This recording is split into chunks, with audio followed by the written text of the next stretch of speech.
Chance, what's good? Bless up. Of course.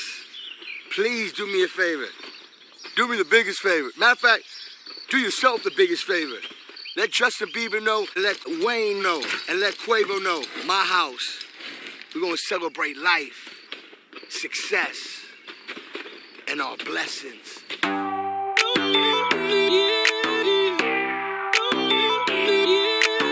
We the best music. Another one. DJ Keynote. Yeah, you're looking at the truth, the money never lie, no. I'm the one, yeah. I'm the one early morning in the dawn, know you wanna ride now. I'm the one, yeah. I'm the one, yeah. Hear you sick of all those other imitators. Don't let the only real one intimidate ya. See you watching, don't run out of time now. I'm the one, yeah. Ooh, ooh, ooh, ooh. I'm the one, ooh, ooh, ooh. I'm the only one, ooh, ooh, ooh.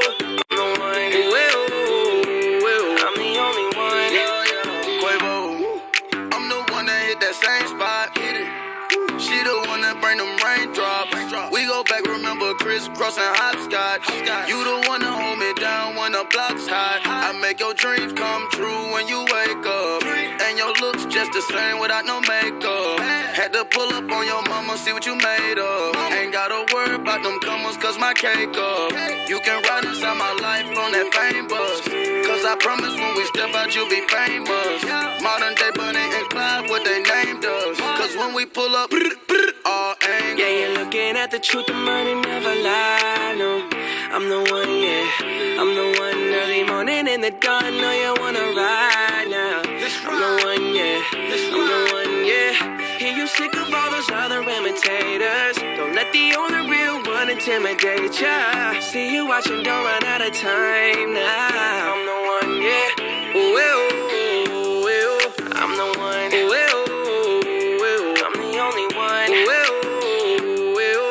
I'm the one, ooh, ooh, ooh. I'm the only one. Okay though, she beat her face up with that new Chanel. She like the price, she see the ice and make her coochie melt. When I met her in the club, I asked her who she felt. Then she went and put that booty on that Gucci belt.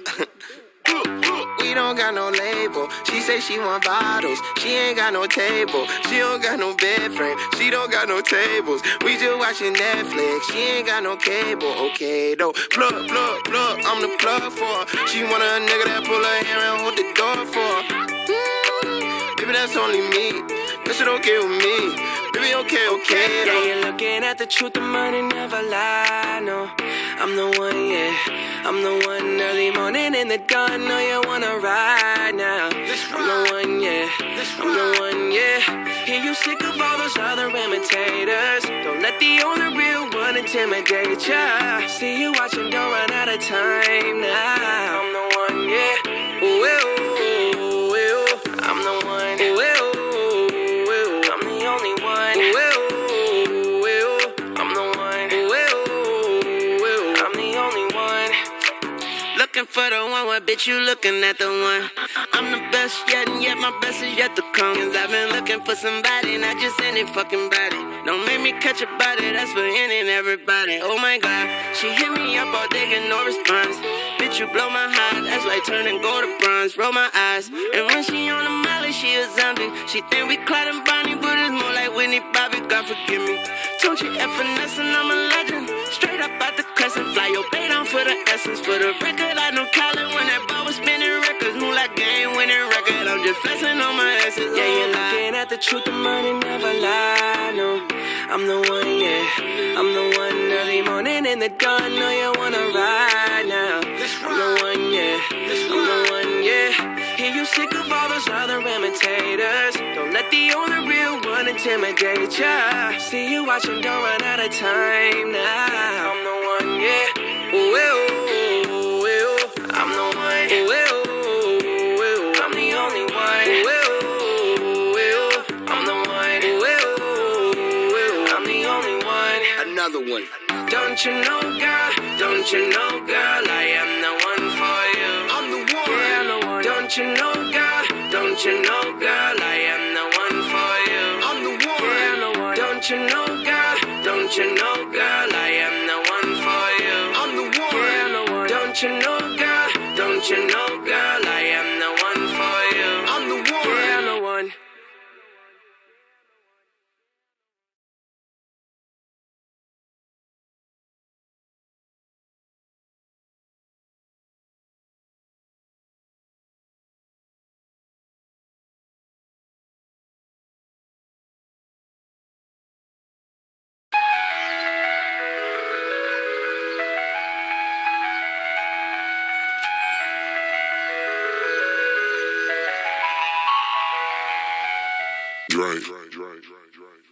Young money, young money, young money, young money, young money, young money.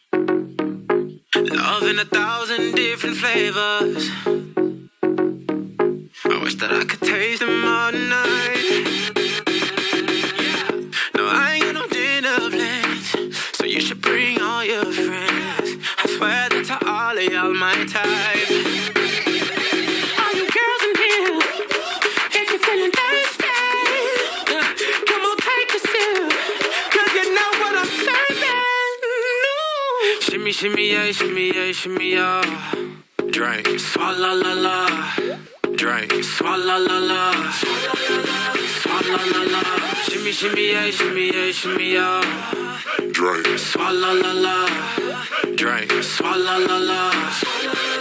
Swalla la la. Freaky, freaky, yeah. My freaky, freaky, yeah. Shimmy, shimmy, shimmy, yeah, shimmy, yeah. Bad girls gon' swallow la la. Bust down on my wrist and it, bitch. My pinky ring bigger than this. Matter how I'm Beverly Hills. Dollar got too many girls. Matter how I'm Beverly Hills. All she wears red bottom heels. When she back it up, put it on the top. When she drop it low, put it on the ground. DJ pop it, she gon' swallow that. Champagne pop it, she gon' swallow that. All you girls in here, if you're feeling thirsty.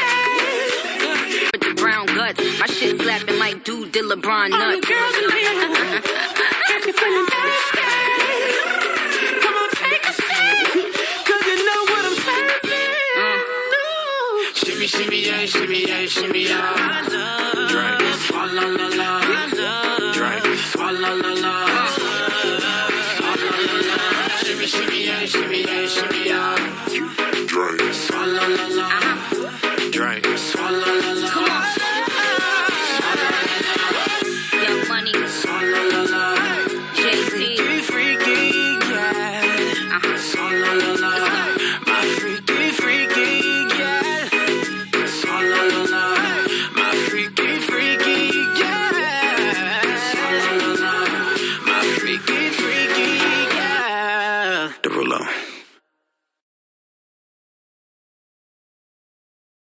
Gonna give it to you. Gold jewelry shining so bright. Strawberry champagne on us. Lucky for you, that's what I like. That's what I like. Lucky for you, that's what I like. That's what I like. Sex by the fire at night. Silk sheets and diamonds, all white. Lucky for you, that's what I like. That's what I like. Lucky for you, that's what I like. That's what I like. I'm talking trips to Puerto Rico. Say the word and we go. You can be my flica. Girl, I'll be a flico, mamacita. I would never make a promise that I can't keep. I promise that your smile ain't gonna never leave. Shopping sprees in Paris. Everything 24 carats. Take a look in that mirror. Now tell me who's the fairest. Is it you? Is it you? Is it me? Is it me? Say it's us. And I'll agree, baby. Jump in the Cadillac. Girl, let's put some miles on it. Anything you want, just to put a smile on it. You deserve it, baby. You deserve it all. And I'm gonna give it to you. Gold jewelry shining so bright. Strawberry champagne on us. Lucky for you, that's what I like. That's what I like. Lucky for you, that's what I like. That's what I like. Sex by the fire at night. Silk sheets and diamonds, all white. Lucky for you, that's what I like. That's what I like. Lucky for you, that's what I like. That's what I like. You say you want a good time, but here I am, baby. Here I am, baby. Talk to me, talk to me, tell me what's on your mind. If you want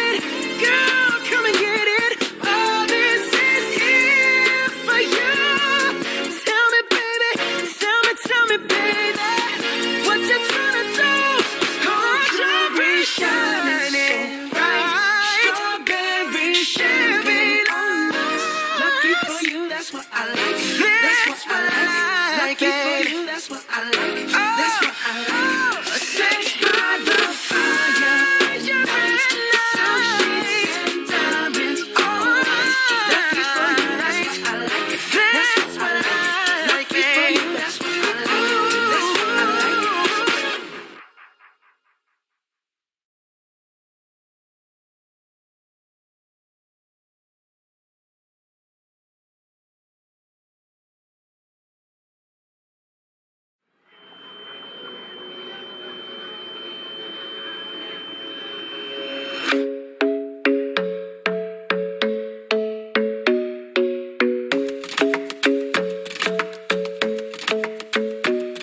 The club isn't the best place to find the lovers, so the bar is where I go.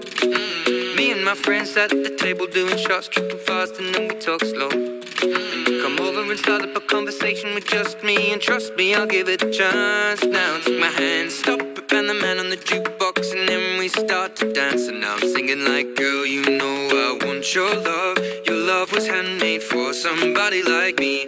Come on now, follow my lead.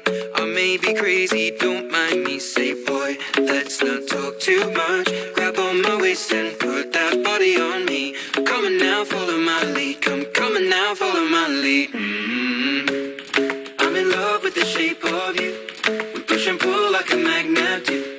Although my heart is falling too. I'm in love with your body. And last night you were in my room. And now my bedsheets smell like you. Every day discovering something brand new. Well, I'm in love with your body. I'm in love with your body. I'm in love with your body. I'm in love with your body. Every day discovering something brand new.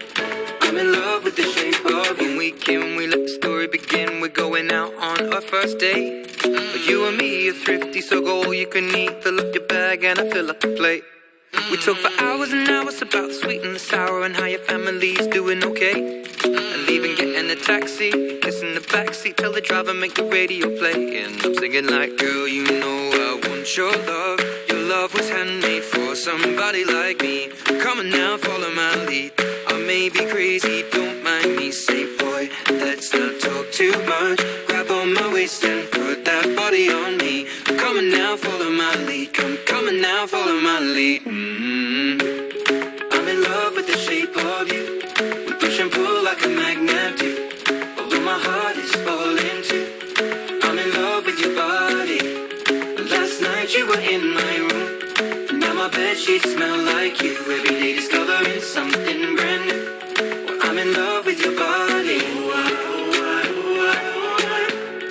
I'm in love with your body. I'm in love with your body.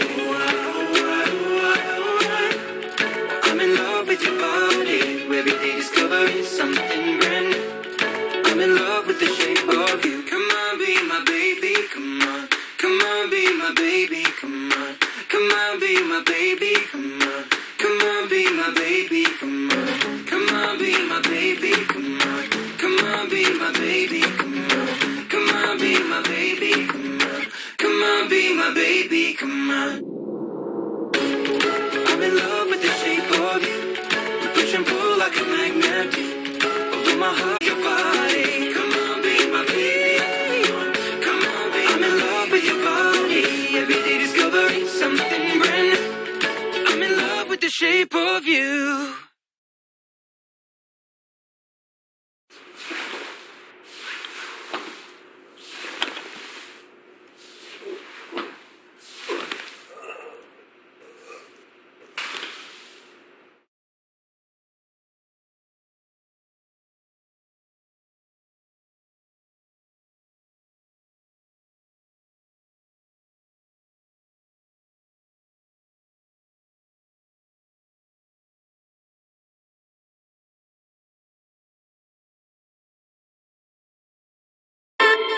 Call it love and devotion. Call it a mom's adoration. Foundation, a special bond of creation. Ha! For all the single moms out there going through frustration. Clean Bandit, China Ball, and Marie thing make them air. She works some nights by the water. She's gone astray, so far away from her father's daughter. She just wants a life for a baby. All on her own, no one will come. She's got to save him. Daily struggle. She tells him, ooh, love, no one's ever gonna hurt you, love. I'm gonna give you all of my love. Nobody matters like you. Stay up there. She Stay tells up there. him your life ain't gonna be nothing like my life. You're gonna grow and have a good life. I'm gonna do what I got to Stay up do. there. Stay up So there. rock-a-bye, baby, rock-a-bye. I'm gonna rock you, rock-a-bye, baby, don't you cry. Somebody's got you, rock-a-bye, baby, rock-a-bye. I'm gonna rock you, rock-a-bye, baby, don't you cry. Rock-a-bye. Rock-a-bye, rock-a-rock-a-rock-a-bye. Rock-a-bye, rock-a-rock-a-rock-a-bye. Single mom, what you doing out there? Facing the hard life without no fear. Just see and know that you really care. Cause any obstacle come, you well prepare. And no, mama, you never shed tear. Cause you have to set things year after year. And you give the youth love beyond compare. You find the school fee and the bus fare. When the pops disappear, in a wrong bar, can't find him nowhere. Steadily your workflow, everything you know, so you're not stop, no time for your dear. Now she got a 6-year-old, trying to keep him warm, trying to keep out the cold.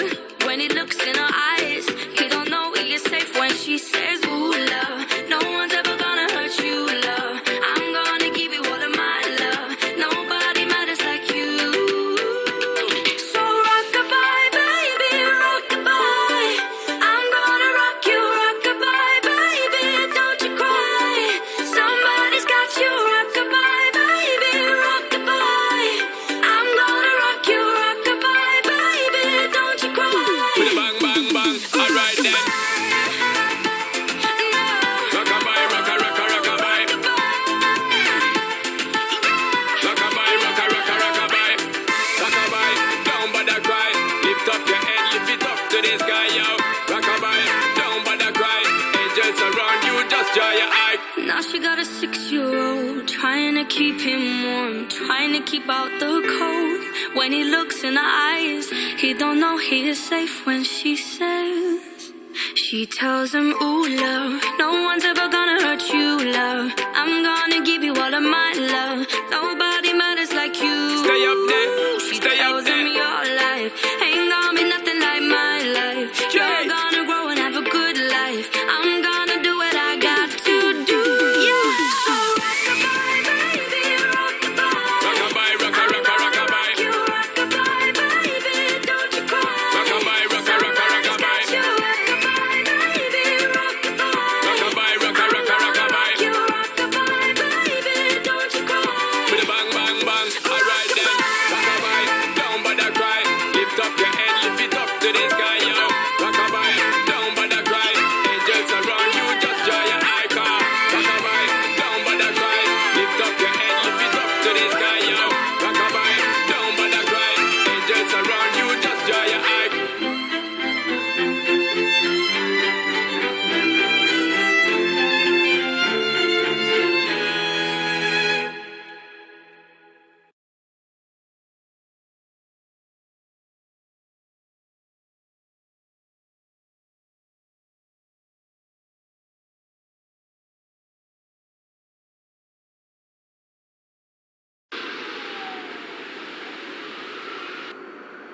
We don't talk anymore. We don't talk anymore. We don't talk anymore like we used to do. We don't laugh anymore. What was all of it for? Ooh, we don't talk anymore like we used to do. I just heard you found the one you've been looking for. I wish I would have known that wasn't me. 'Cause even after all this time I still wonder why I can't move on just the way you did so easily. Don't wanna know the kind of dress you're wearing tonight, if he's holding on to you so tight the way I did before. I overdosed, should've known your love was a game. Now I can't get you out of my brain. Oh, it's such a shame that we don't talk anymore. We don't talk anymore. We don't talk anymore like we used to do. We don't laugh anymore. What was all of it for? Oh, we don't talk anymore like we used to do. I just hope you're lying next to somebody who knows how to love you like me. There must be a good reason that you're gone. Every now and then I think you might want me to come show up at your door, but I'm just too afraid that I'll be wrong. Don't wanna know if you're looking into her eyes, if she's holding on to you so tight, the way I did before. I overdosed. Should've known your love was a game. Now I can't get you out of my brain. Oh, it's such a shame That we don't talk anymore. We don't talk anymore. We don't talk anymore like we used to do. We don't laugh anymore. What was all of it for? Oh, we don't talk anymore like we used to do.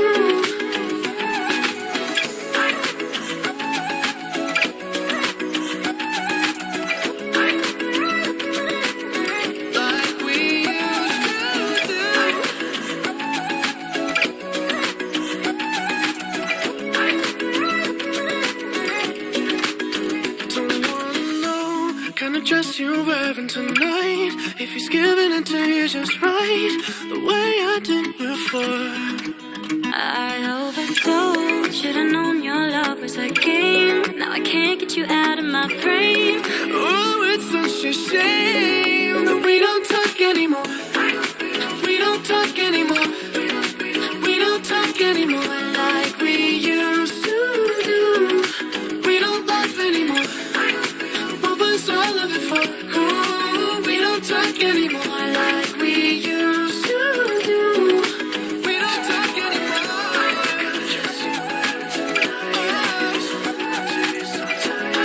The way I did before. We don't talk anymore.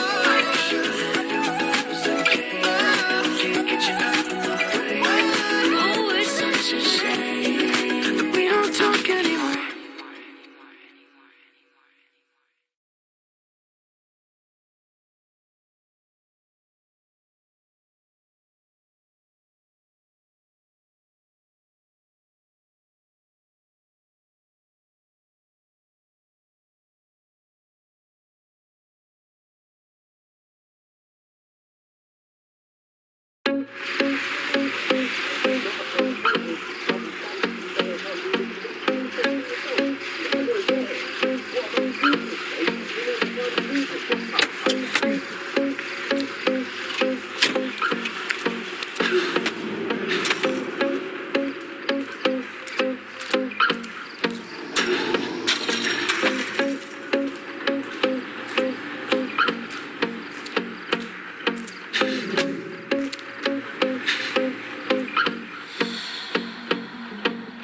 I won't lie to you.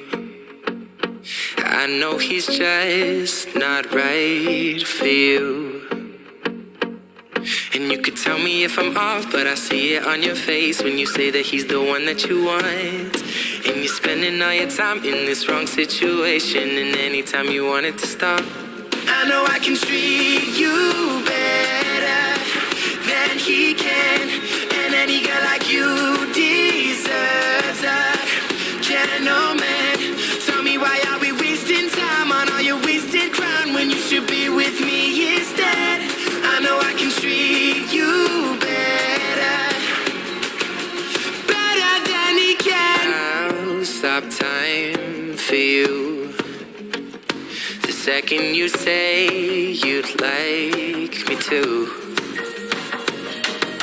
I just wanna give you the loving that you're missing, baby. Just to wake up with you will be everything I need, and this could be so different. Tell me what you want to do, 'cause I know I can treat you better than he can, and any girl like you deserves a gentleman. So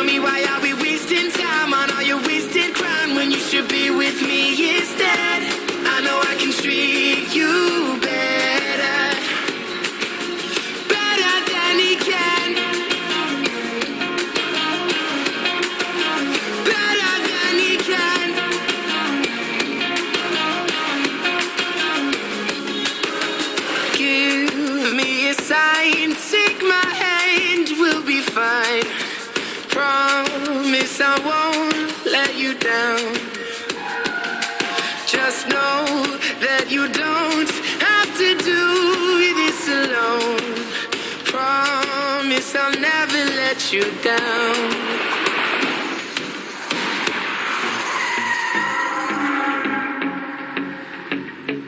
I know I can treat you better.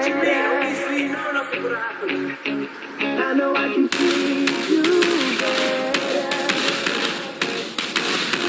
I know I can treat you better. Promise I'll never let you down. 'Cause I know I can treat you better than he can. And any girl like you deserves a gentleman. Tell me, why are we wasting time on all your wasted grind when you should be with me instead?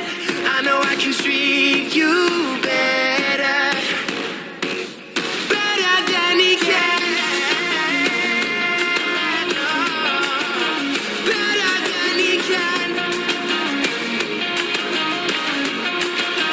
Better than he can. Better than he can. Better than he can.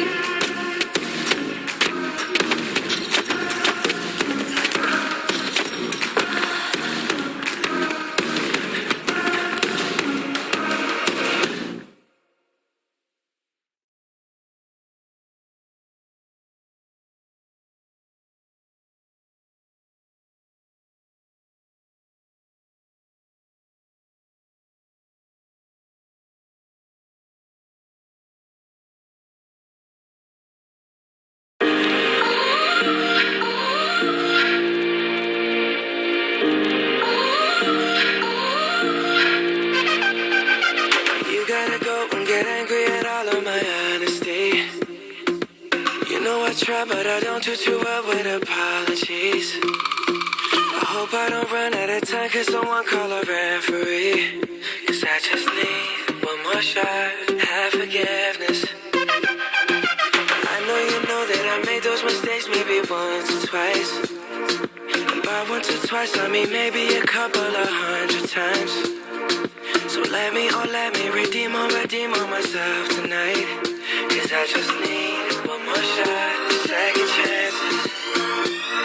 Yeah. Is it too late now to say sorry? 'Cause I'm missing more than just your body. Oh, is it too late now to say sorry? Yeah, I know that I let you down. Is it too late to say sorry now?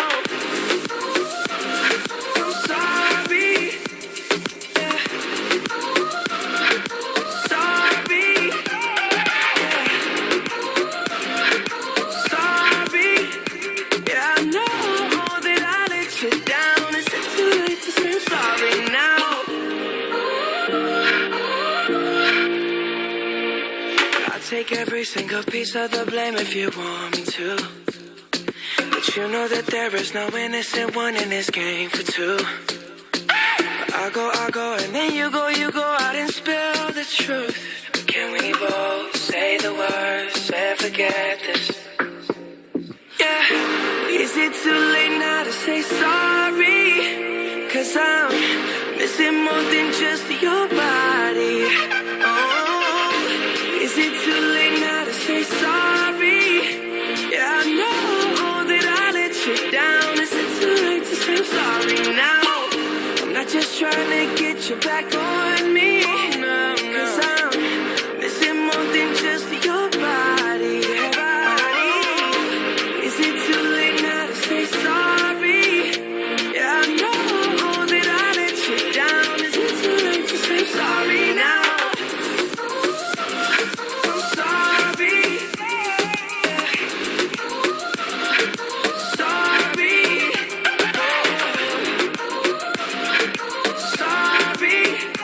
Yeah, I know.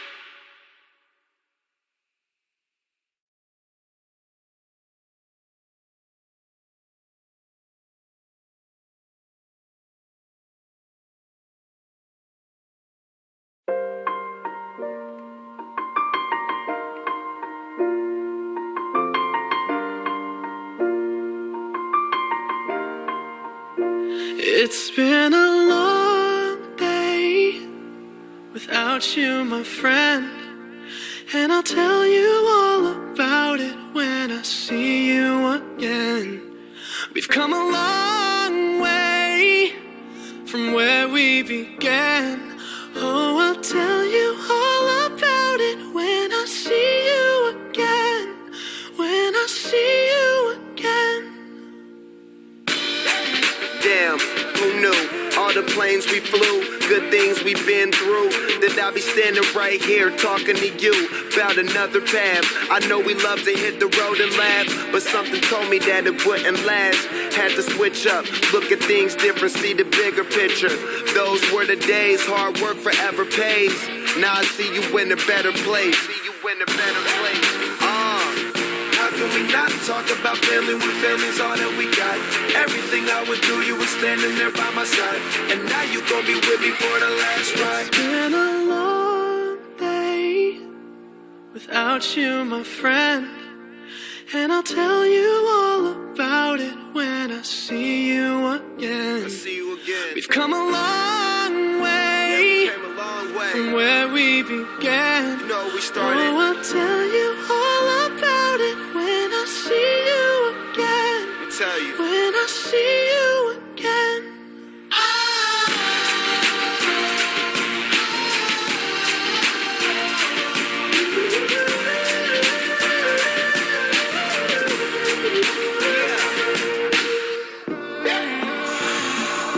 First you both go out your way and the vibe is feeling strong. And what's small turn to a friendship turn to a bond. And that bond will never be broken, the love will never get lost.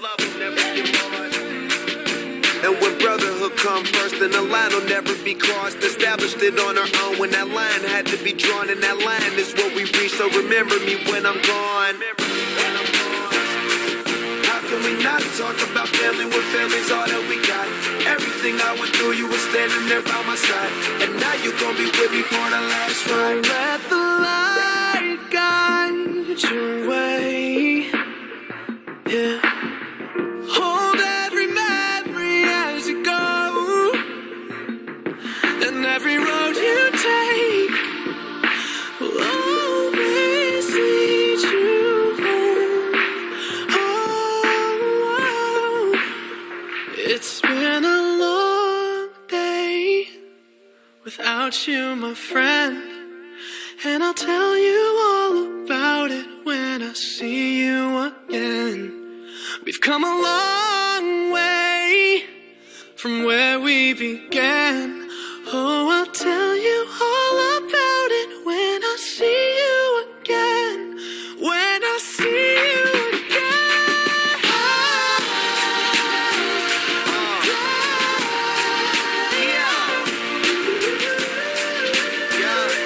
When I see you again, see you again.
that red velvet. I want that sugar sweet. Don't let nobody touch it unless that somebody's me. I gotta be a man, there ain't no other way.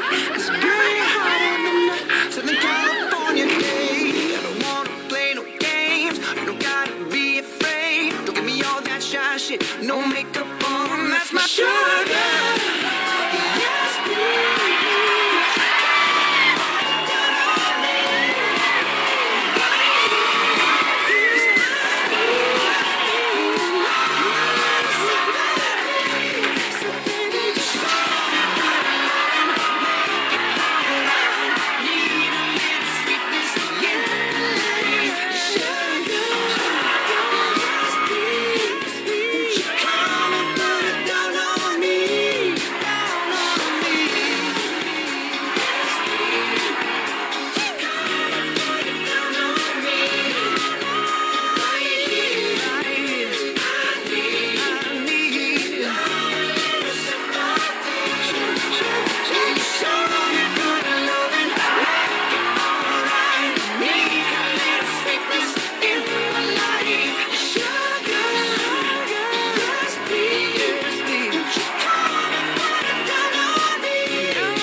Shaking to the fella over there with the hella good hair. Won't you come on over, baby? baby, we can shake, shake, shake. Yeah, 'cause the players gonna play, play, play, play, play. And the haters gonna hate, hate, hate, hate, hate. I'm just gonna shake, shake, shake, shake, shake. Shake it up, shake it up.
Ladies and gentlemen, our presentation will begin shortly. As a courtesy to our presenters and other members of the audience, please take this moment to switch all electronic devices to silent mode. Thank you.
Falling too fast to prepare for this. Tripping in the world could be dangerous. Everybody circling as vultures. Negative, nepotist. Everybody waiting for the fall of man. Everybody praying for the end of times. Everybody hoping they could be the one. I was born to run, I was born for this. Whip, whip, run me like a racehorse. Pull me like a ripcord. Break me down and build me up. I wanna be the slip, slip. Word upon your lip, lip. Rather that you rip, rip. Break me down and build me up. Whatever it takes.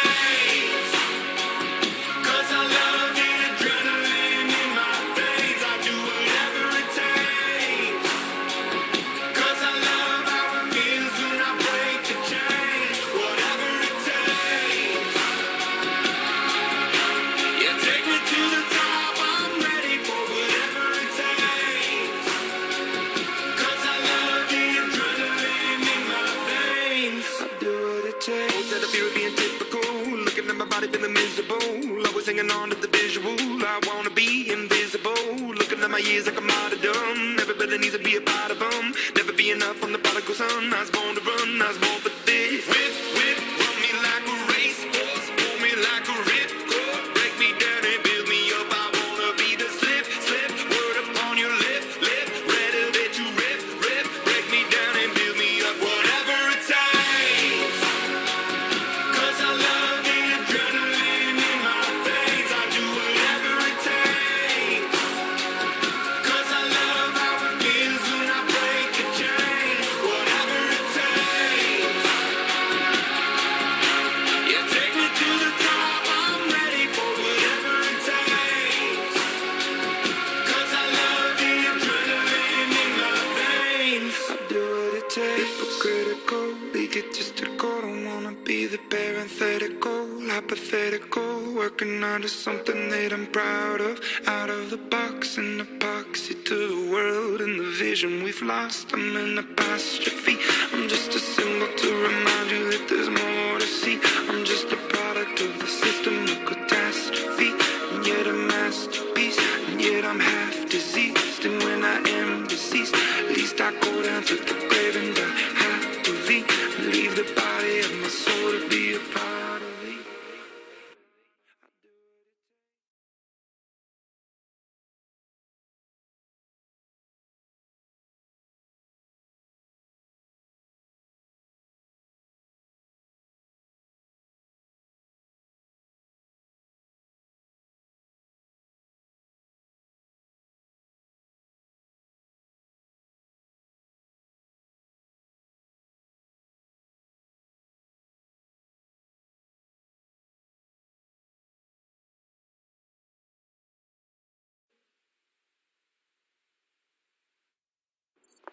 My desk is on the 7th floor. If you need anything, you can call me. Make sure to keep your ID with you because you're going to need to badge in every time you re-enter. Cafeteria is on the 4th floor, and we generally take lunch about 12:30. This is where I'm sitting? For now, yeah. With the big move coming up, it's kind of crazy around here. I promise it's only temporary. All right, thank you.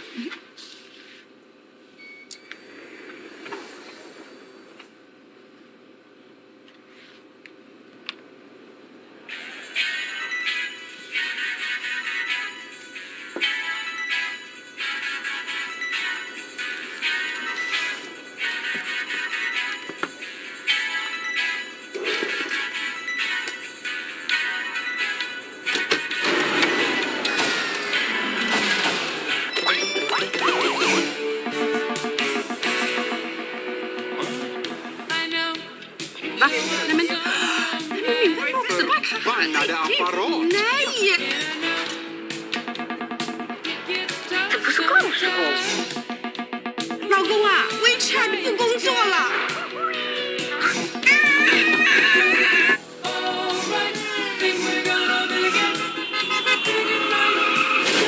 Come on! Let us see! We need Airbnb! This is not an Airbnb! Where are we, man? I don't know, man! I don't even know what city we're in! Look out!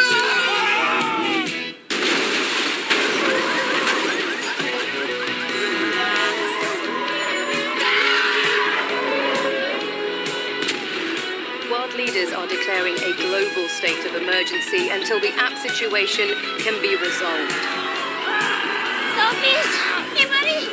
Selfies! Selfies! Apocalypse is nigh! Apocalypse is nigh! Okay, who wants to go first?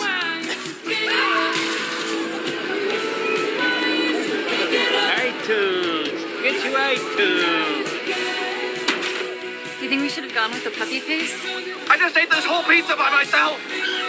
Hashtag too delicious to share! Hashtag pizza emoji! Farmville 2 right here, y'all! Hashtag it's the food! Brian, looking for Brian. Hashtag does anybody want a slice?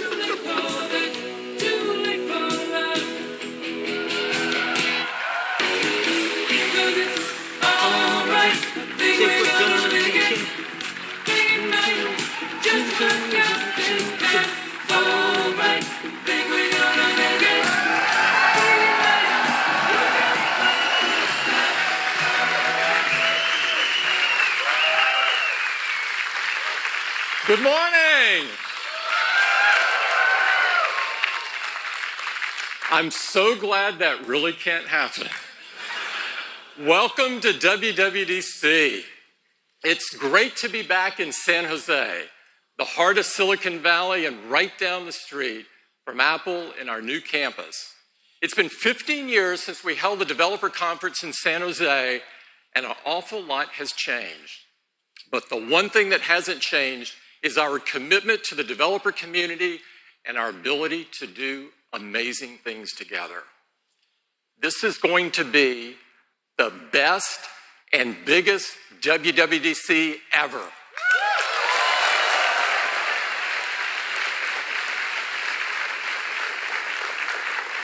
Every year, we host WWDC to bring Apple engineers and our amazing developers together on our collective mission to change the world.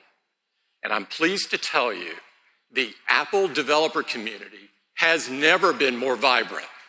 We now have 16 million registered developers in the program around the world, and we added 3 million last year alone. We've got 5,300 developers here this morning, our largest group ever.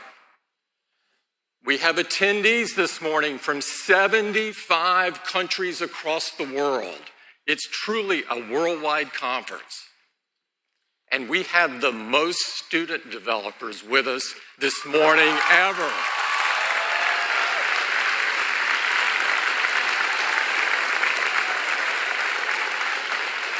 In fact, one of our youngest is here this morning. His name is Yuma Sorianto. He's from Australia, and he's just 10 years old. He started coding when he was 6, and he already has 5 apps on the App Store.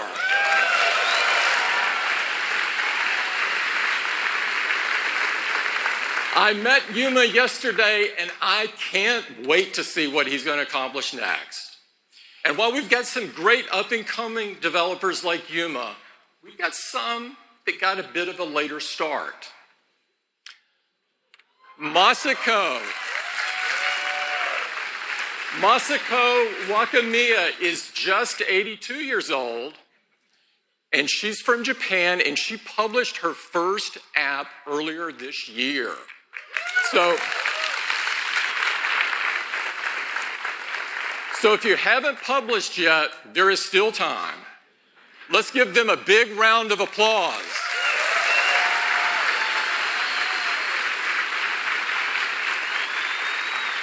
Now let's turn our attention to our 4 incredible platforms. Of course, as you know, each of them stem from the same core technology, but each is uniquely expressed and designed for the best experience for where they work. We keep pushing these platforms forward, giving you, the developers, powerful tools and opportunities to change the world. That's why this developer conference is so important. Now, we have a lot to talk about today, and I do mean a lot. So I'm dispensing with the updates other than to tell you Apple's doing great.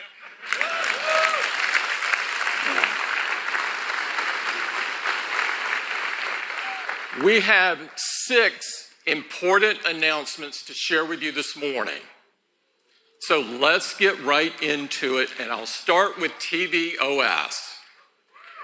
We recently introduced the TV app on Apple TV, iPhone, and iPad to create the easiest way to discover and enjoy your TV content from across your video channels, all in one convenient place. We launched it with support from just a handful of video channels, but now we have 50 partners integrated into the TV app. And today, we're really thrilled to announce that Amazon is coming. Amazon is coming to the TV app and Apple and all Apple TVs later this year with Amazon Prime Video. And of course, as you know, Prime Video provides a wealth of great content, thousands of TV shows and movies, and some great original content like Transparent, Mozart in the Jungle, Man in the High Castle, and so much more. We are so pleased to welcome Amazon to Apple TV.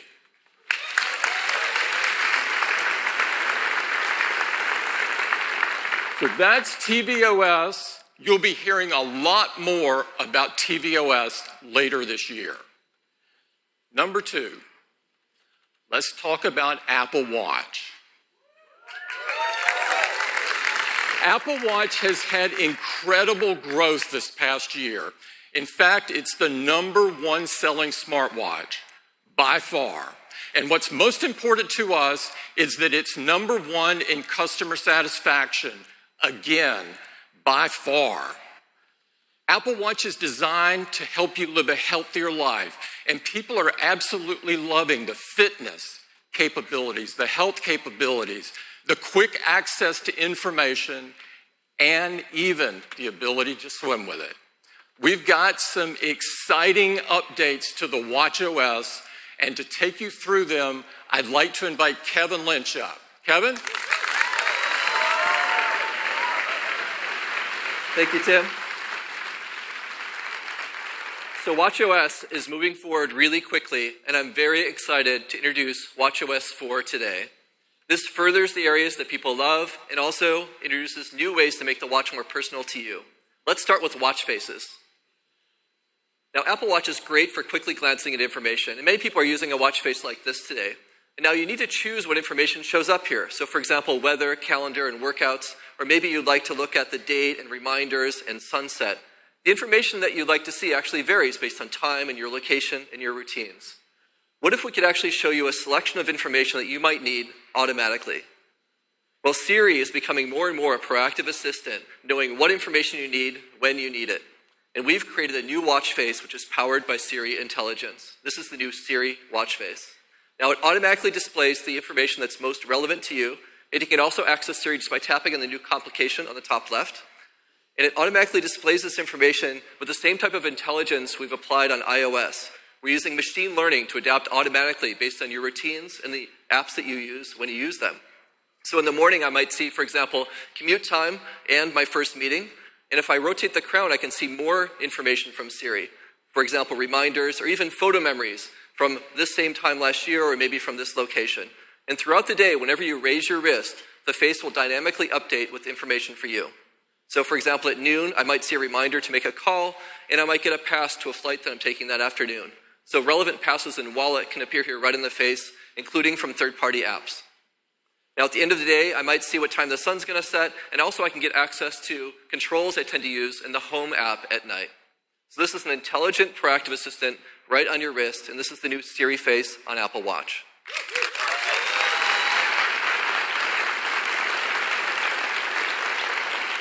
Now sometimes you might like kind of less information and more graphics, and that's the soul of the new Kaleidoscope face. It displays a beautiful, symmetrical pattern that slowly changes throughout the day.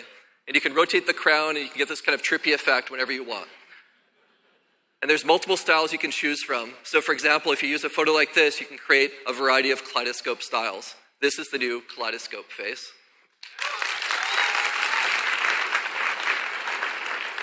Now, Mickey and Minnie have been a big hit on Apple Watch, and more characters have been working to find their way in. And I'm really excited to welcome Woody and Jessie and Buzz. They're going to be right at home inside the watch, and they're so much fun. And whenever you raise your watch with the Toy Story face, you're going to see a variety of vignettes, kind of like this. There's a lot of hijinks going on in there. So these are three really lively new faces in watchOS: Siri face, Kaleidoscope, and Toy Story.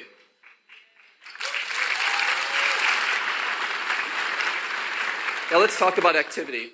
Apple Watch has already been helping many people improve their health and fitness, and activity is one of the most frequently used apps on the watch. In watchOS 4, activity notifications are more personalized to you to help you close your rings more often. So you might start off each day with some inspiration by receiving an update like this. This lets you know if you're close to accomplishing an achievement or what you can do to match yesterday's goals. And these are all personalized to you. And as part of this smarter coaching, we're also introducing monthly challenges. And these challenges are designed to help you either beat or repeat something that you accomplished or came close to doing, and they're all achievable because they're based on your real history. And like every great coach, we want to celebrate your success. So we've added a little bit more fun when you close your rings or earn an achievement. So you'll get smaller celebrations for everyday successes and bigger celebrations for harder to reach milestones. Now we've also enhanced the workout app to be even easier to use and more powerful. Starting with the new UI, where quick start's right up front, you can just tap and go, it's much easier. And customers have really loved the new swimming capabilities in Series 2. And we're now enhancing the pool swim workout with auto sets. So just by taking a rest at the edge of the pool, we'll automatically mark each set of swimming that you're doing. And at the end, you'll even get your distance for each stroke type and your pace for each set that you're doing. And we also are creating, it's great, the pool swim thing is very popular. We've also created some custom motion and heart rate algorithms for a new workout type called high-intensity interval training. Now, this is one of the most popular workouts in the world, so we know it's going to be a favorite for a lot of you when you start using it. Now, if you like to do more than one workout in a row, it's now super easy to just swipe over during a current workout and then add another one by pressing the plus button. So you just press plus, and I can continue with another workout. For example, I might do some outdoor cycling here. I just tap, and I continue. Super easy now to do multiple workouts in a single session.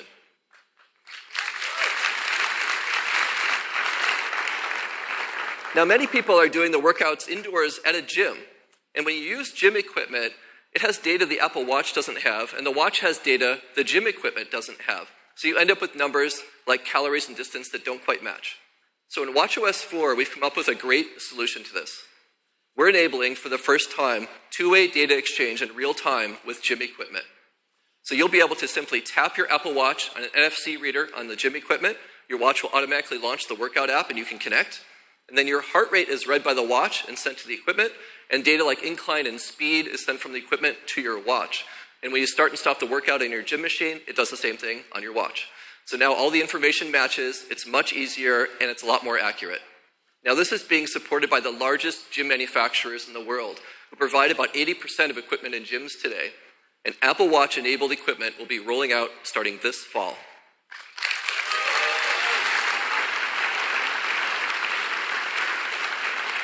Now let's talk about music. Apple Watch paired with AirPods has really become a magical combination. And we're redesigning the music app on Watch to make this a really great experience. With the new music app, we're going to automatically sync music for you based on what you love to listen to. So for example, we'll automatically get your Apple Music mixes, like new music and favorites, freshly updated on your watch. And the app simply presents some beautiful album art and playlist images, and you can just navigate by rotating the digital crown. When you get to the album you like, you can just tap and play. So you can easily play your music now, and we support multiple playlists and music on the watch now. So your music that you love is going to be ready when you are, and making Apple Watch and AirPods a truly magical listening experience. That's the new music app. Now let's take a look at this. To give you a quick demo of watchOS 4, please welcome Vera Carr from the Watch and Health engineering team. Thank you, Kevin. Good morning. I'm so excited to be here. The first thing I want to show you is the new dock. I can now vertically scroll through my recently used apps, like the new music app. Using the dock makes finding the apps I'm looking for easier than ever. Next, let's look at the new intelligent Siri watch face. Here in the warm morning, I could see things like the weather for today and my upcoming events. Later today, I'm heading back to San Francisco to see my parents, and in the afternoon, the Siri face will proactively update to tell me how long it'll take me to get there. Tonight, we're going to see the new Alien movie, which I'm super excited about. No one spoil it for me. For any content in the Siri face, I can tap directly into the app for more details. Here, for example, the Siri face has my tickets, so tonight I can just raise my wrist, and with one tap, they'll be ready. The Siri face also shows me timely content like photo memories and news. Here's a news headline picked for me by the brand new news app now available on Apple Watch. In the app, I can view stunning photos, glance at top news stories throughout the day, and save them for later to be read on my phone. We've also integrated our new activity coaching notifications directly into the Siri face. Now, when it's near the end of your day or you're close to closing your rings, our coaching algorithms will tell you how much you need to walk to hit your move goal. I did a lot of nervous pacing before this, so now I just need to take a 16-minute walk. Let's close those rings. We've added something new here in Workout that's really cool. Music instantly gets me motivated, and now in watchOS 4, I can pick a playlist that automatically starts with my workout. Let's do it.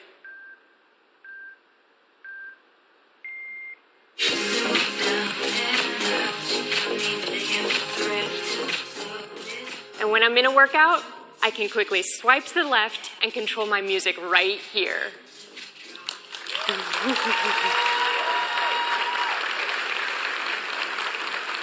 These are only a few of the new features in watchOS 4. I can't wait for you to try it out. Back to Kevin to tell you more.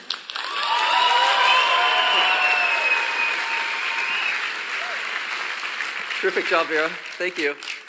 There's a lot more coming in watchOS 4, including, for example, a new flashlight in the control center, which you can also use as a blinking safety light when you're doing an evening run. There's a lot more happening here.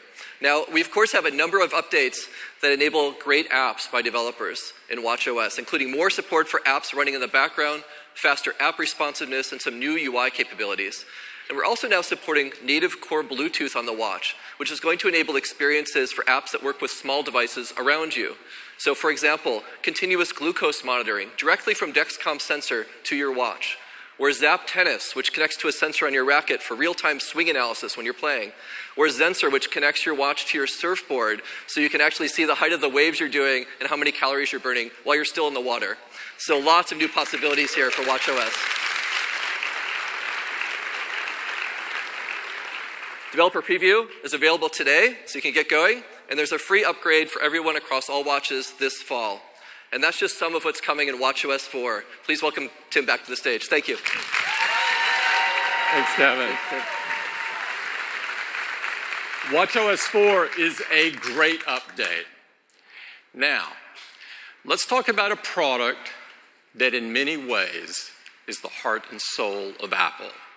And of course, I'm talking about the Mac.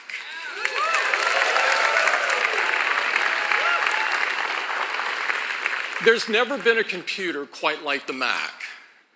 The Mac is so important in fueling the world's passion and creativity. It's a computer all of us love to use, and no one can match the Mac's deep integration of hardware and software. And of course, at the heart of the Mac experience is macOS. And to tell you about what's next with macOS, please welcome Craig Federighi. Craig? Thank you. Thank you, Tim. Hey, good morning. Well, let's talk about macOS. Now, our current release of macOS, of course, is macOS Sierra. Now, Sierra brought Siri and Apple Pay to the Mac, let you put your documents and your desktop in the cloud, and even let you unlock your Mac automatically using the watch on your wrist. Now, people are loving Sierra, and we love it too. So we wanted to spend this year perfecting it. But of course, the question is, what do we call it? So we enlisted once again our crack marketing team. They were giddy to hop in their minibus and this time venture east, deep into the Sierras, but this time ascending its highest peaks. And when they finally came back, they had a name they said felt really, really good. And it's my privilege to announce for you today, macOS High Sierra.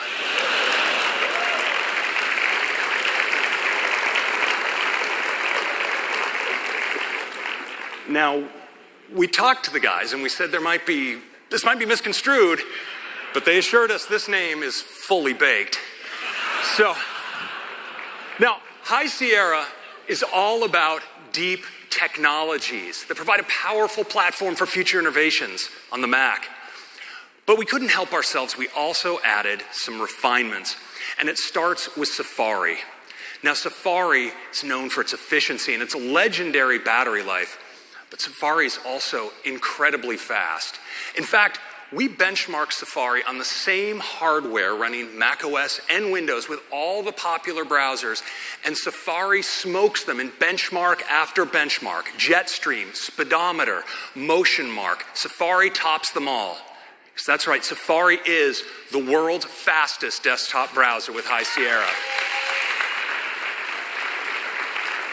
And Safari's domination continues with the new modern version of JavaScript, ECMAScript 5, where you can see Safari delivers 80% faster performance than Chrome.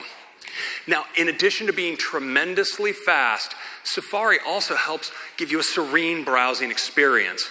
Now, you know, sometimes you go to read an article, and instead of finding something to read, you get this.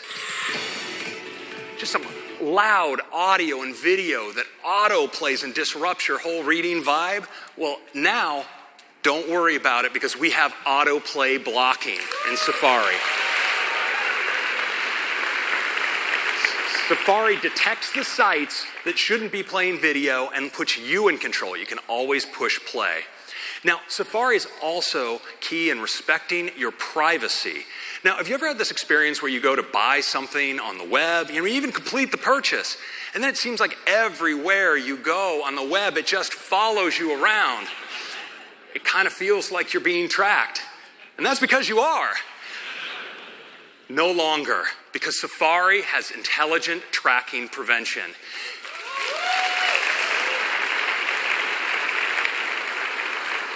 Safari uses machine learning to identify trackers, segregate the cross-site scripting data, put it away, so now your privacy, your browsing history is your own. It's not about blocking ads. The web behaves as it always did, but your privacy is protected. Next, I want to talk about some refinements to Mail, and it starts with search. So in addition to providing searches based on recency, search in Mail is now using Spotlight to identify your top hits. So the message you're looking for is almost always right there at the top. And if you're into using Mail in full screen, well, now we support split view for your compose window. It's a great way to compose Mail. And mail's more efficient than ever. It actually uses 35% less disk space for storing your mail. Now, probably our biggest area of refinement in High Sierra is in photos. Now, yeah, Photos has some great new organization and editing tools. There's a persistent sidebar and a new view that has all your imports in chronological order. And in any view up here in the upper right, you can filter by your keywords, by your favorites, by just media types like video. So it's really easy to get to just what you're looking for. We've also improved faces. It recognizes far more faces automatically using advanced convolutional neural networks. And when you put effort into categorizing and naming people, well, that's now synchronized automatically across all your devices.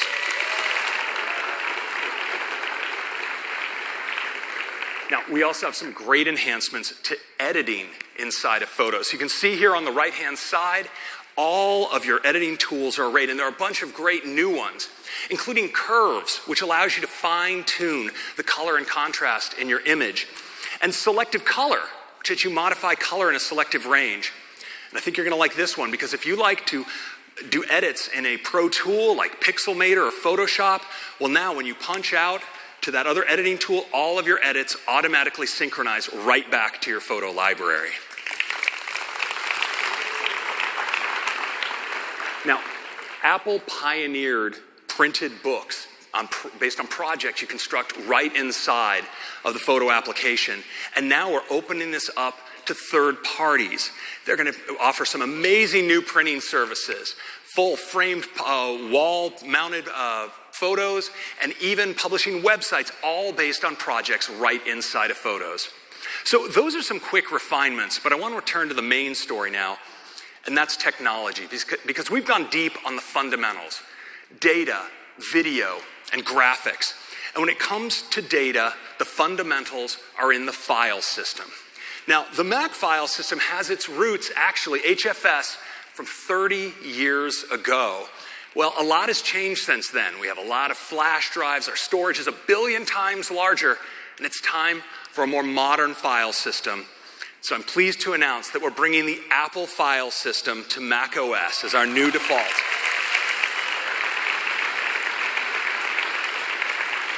Now, APFS is a thoroughly modern file system, 64-bit top to bottom.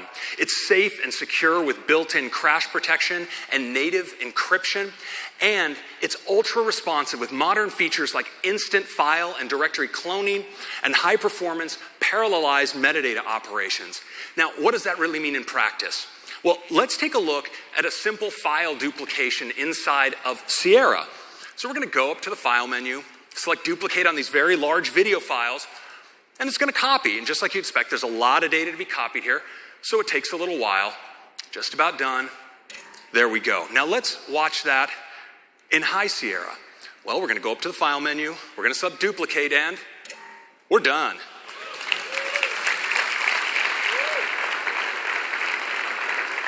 Next up, video. Now, the current standard in video is H.264. In fact, H.264 has really enabled the revolution of streaming HD video on the internet. But of course, the game has moved from HD to 4K and 4K high dynamic range video.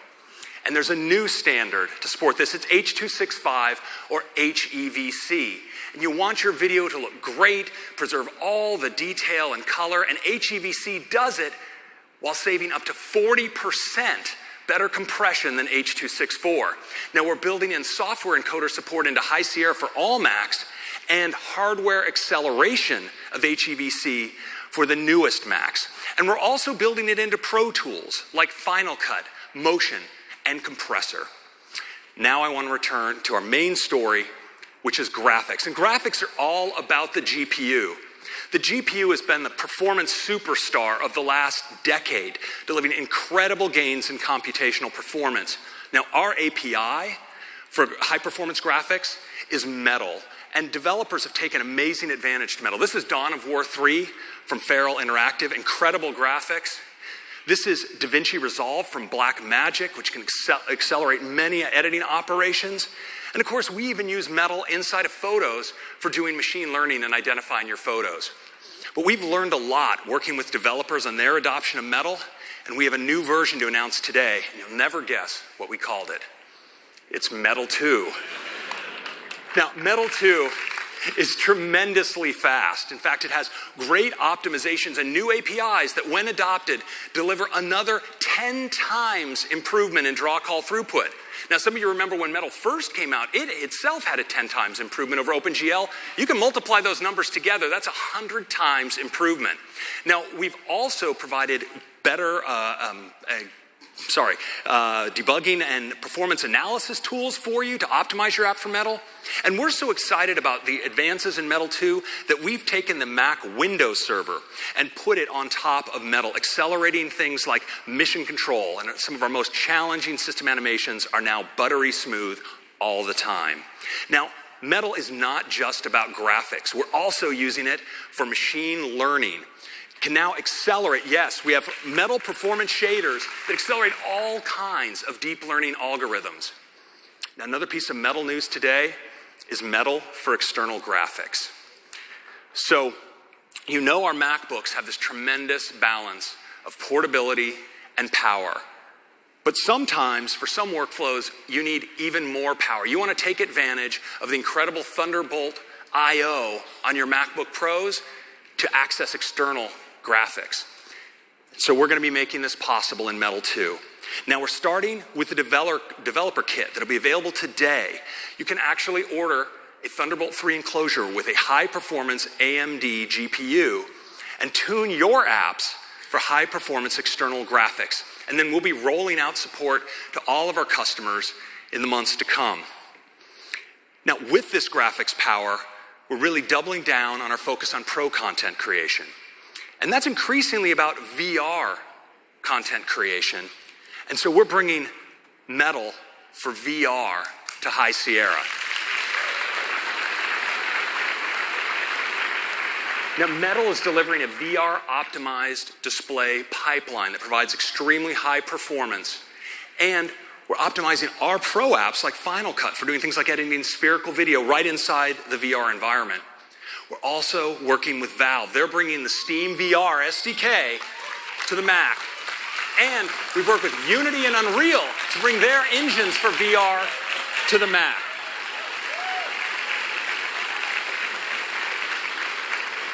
It's really cool, and you might just be seeing a little bit more from us later today on this topic. So that's a quick look at macOS. Some great technologies with the Apple file system, HEVC video, and incredible graphics with Metal 2, support for external graphics, and VR support on the Mac. And of course, a bunch of fantastic refinements. Now, macOS High Sierra is available for all of you today as a developer beta. And if you sign up at beta.apple.com, we'll also have a public beta available later this month. And of course, it's shipping to everyone as a free upgrade this fall on all systems that support Sierra. Now, that's your update on macOS High Sierra, and I'm going to turn it over to our Vice President of Hardware Engineering, John Turnus, to tell you more about the Mac. Thank you.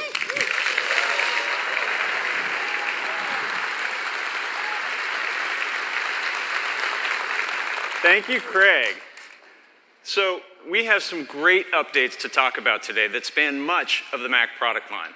And let's begin with the iMac. Now, the iMac has been the gold standard of desktops for many years, but we're going to raise the bar once again. And as always on the iMac, it starts with the display. Because the 4K and 5K Retina iMac displays, with their high resolution, excellent brightness, and P3 color gamut, are the best displays on any desktop. But we're going to make them even better. So these new displays are now going to be 500 nits. That's 43% brighter than the previous generation. And for the first time, we're going to support 10-bit dithering, which means these displays can reproduce up to 1 billion colors. So your content is going to look more true to life than ever before.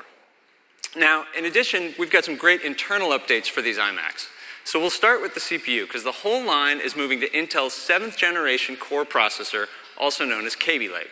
Now, Kaby Lake gets us better base and turbo frequencies for more performance, as well as hardware-based 10-bit HEVC decode, which is great for playing back high-quality video. In addition, these iMacs are getting a boost when it comes to memory capacity. So the 21.5-inch systems can now be configured with up to 32 gigs of memory, and the 27-inch can go all the way up to 64 gigabytes of memory. Both of those are twice what the previous generation could do. Now, fast storage has always been a key part of the iMac, and so we're going to now make our Fusion drive standard on all 27-inch configs. And it's also going to be standard on the high-end 21.5-inch config as well. In addition, our SSD options are going to be up to 50% faster and now available up to 2 terabytes. And the iMacs are getting an I/O upgrade as well, because we're giving them 2 USB-C connectors which support Thunderbolt 3. And we think our customers, especially our pro users, are really going to love this, because you can do some cool things like hook up a high-performance RAID array and an external 5K display at the same time. So now let's talk about graphics. And as you heard earlier, we're investing heavily in graphics software technologies like Metal 2. Well, we're also investing in graphics hardware. And every configuration in this new iMac line is going to get a big bump in its graphics performance. So we'll start with the entry-level iMac. Now this system gets a boost in its integrated GPU by way of Intel's Iris Plus graphics, which now has 64 megabytes of VDRAM. And the performance that we're getting out of this is pretty amazing, because this system is up to 80% faster in graphics than the previous generation. Now next up is the 21.5-inch iMac with Retina 4K display.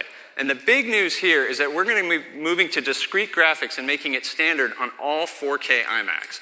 And that's going to come, there you go, and that's going to come in this Radeon Pro series GPUs with up to 4 gigabytes of VRAM. And again, this move to discrete graphics yields a pretty spectacular performance increase, because this new system is up to 3 times faster than the previous generation for graphics. Now lastly, we have our 27-inch iMac, and this is our most popular desktop for our pro customers. So obviously, it's going to get a bump in graphics today as well. So it's going to have these Radeon Pro 500 series GPUs with up to 8 gigabytes of VRAM. And again, we get a great performance uplift. In fact, this 27-inch iMac can now deliver up to 5.5 teraflops of graphics compute, which makes it a great platform for VR content creation.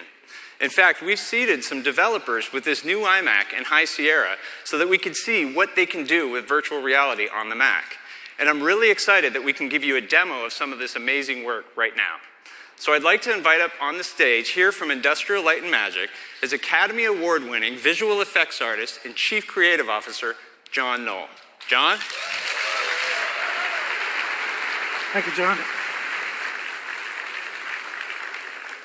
At Lucasfilm's ILMX lab, story, concept design, and technical development are all intertwined.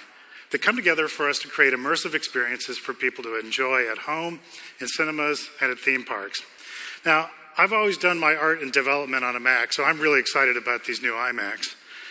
I truly love the platform, so I'm especially excited to be able to share some of our VR content created on these new iMacs in Epic's Unreal Engine. I'm joined by Lauren Ridge, an Epic programmer, who will be backstage driving our demo.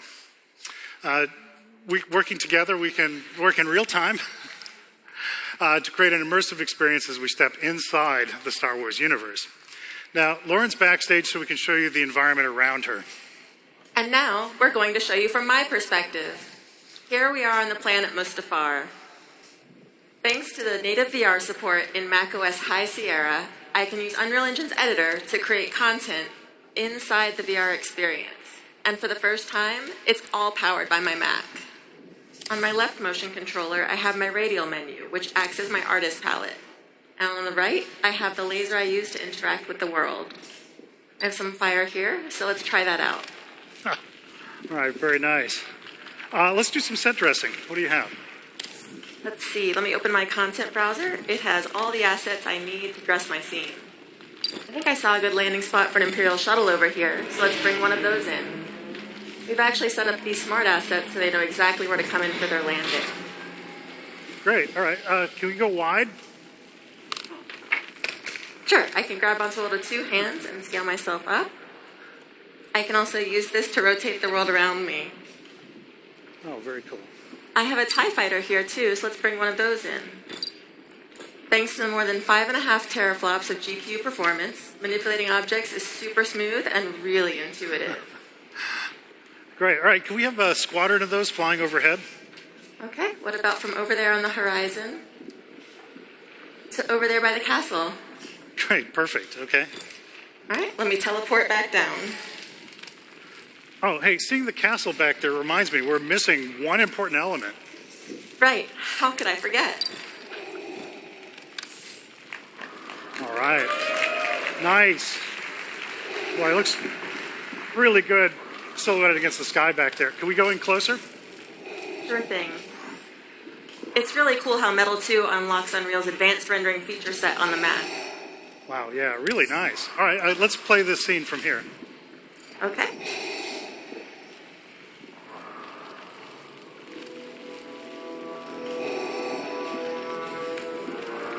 Oh, he's upset. That's the third one this week.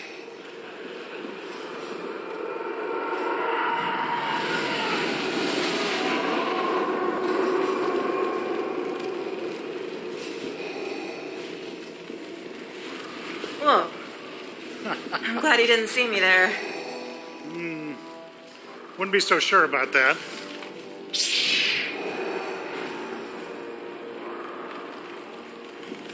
All right, actually, let's stop it right there. That was a close one.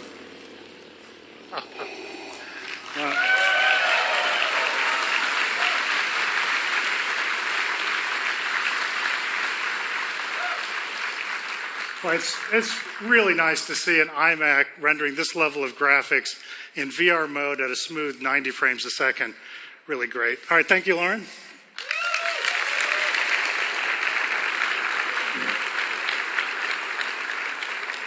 Metal 2 and Unreal's, our Epic's Unreal Engine will enable the next generation of storytellers.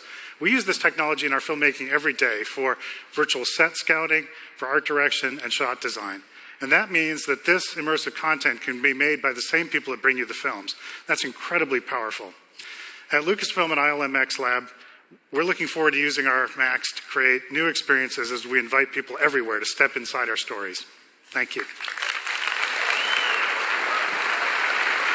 Thank you. Thank you, John and Lauren. That was awesome. So that is our update to the iMac line. And to recap, they have the best Mac displays we've ever made. Faster processors, higher memory capacity, super fast storage, Thunderbolt 3, and as you saw, incredible graphics performance. So here's the line, but there's one more change, because we're going to bring even more value to the iMac product line. For the first time ever, we're going to have a 4K iMac that starts at just $12.99.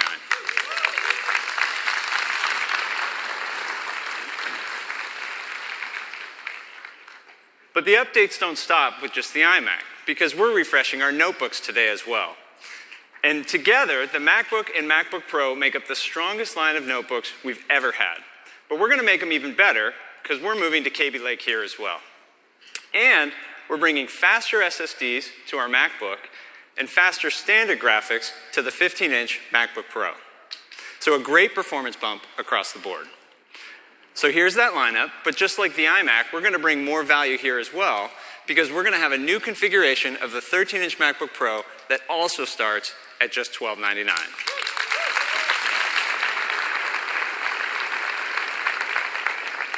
So there you have it. We've updated 7 of our most popular Macs, and the MacBook Air is going to get a bump in megahertz as well.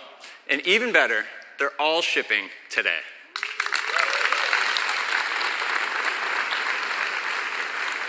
Now, we care deeply about the environment, and so as with all our products, we've been working really hard to ensure that these new Macs are free of harmful chemicals, very energy efficient, and highly recyclable. So that's everything we're updating today. But it's not actually everything we want to show you today. Now, the iMac line has incredible breadth. It spans from an entry-level system that's perfect for use at home or in a school, all the way up through that powerhouse 27-inch model, which allows professional customers to create amazing things every day. But that said, there's another class of pro users who would love to be able to take advantage of the iMac's display and design, but they need workstation-class performance that can't possibly fit into an all-in-one. Well, we wanted to challenge that assumption. And so we've been working really hard to see just how far we can push the iMac. Now, this isn't going to be shipping until the end of the year, but I'm really excited to be able to give you a sneak peek at what we've been up to. And here it is.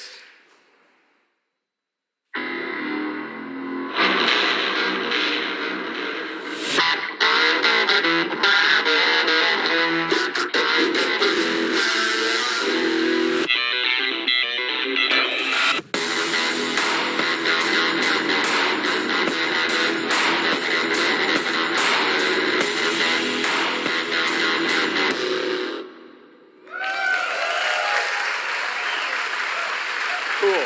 So that is the new iMac Pro. Now, the first thing you'll notice is it features the same great design as our 27-inch iMac, but it's in this seriously badass space gray finish.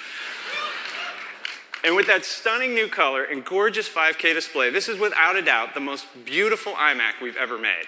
But it's also going to be, by far, the most powerful iMac we've ever made. In fact, this will be the most powerful Mac we've ever made. Because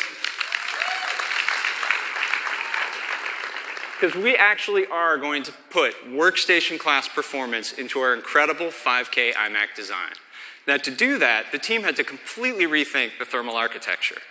And they came up with this really efficient dual centrifugal fan solution, which generates significantly more airflow than a traditional iMac. In fact, the iMac Pro has a greater than 80% increase in cooling capacity. So that means we can deliver unbelievable performance while still maintaining the quiet operation you'd expect from an iMac. So let's talk about what's inside, and I want to start with the CPU because we wanted to go really big here. So the iMac Pro is going to ship with an 8-core Xeon processor. But it's also going to ship with a 10-core Xeon processor.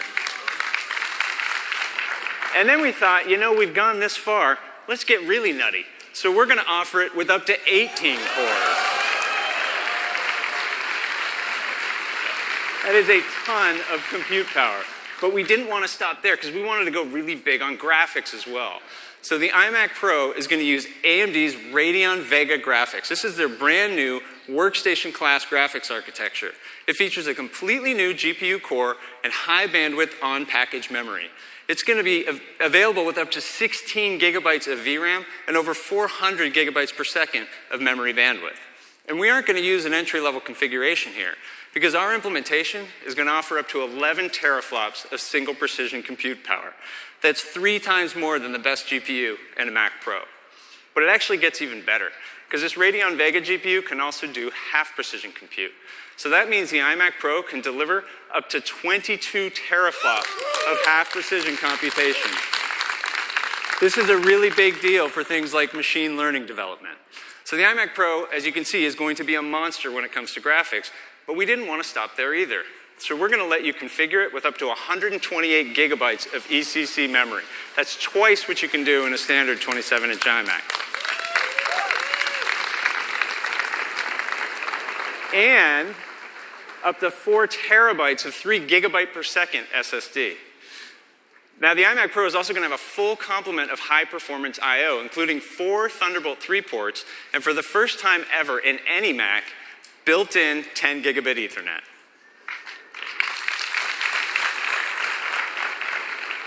And with all that cutting-edge I/O, you can do some pretty amazing things. Like you can hook up 2 5K displays and 2 high-performance RAID arrays. No iMac before could ever do that. And when you combine that with the internal display, that means the iMac Pro can drive up to 44 million pixels. There's so much more we don't even have time to get into. Things like a 1080p FaceTime camera, a user-configurable VESA mount option, 2 times wider AVX instructions, and even a UHS-2 SD card slot.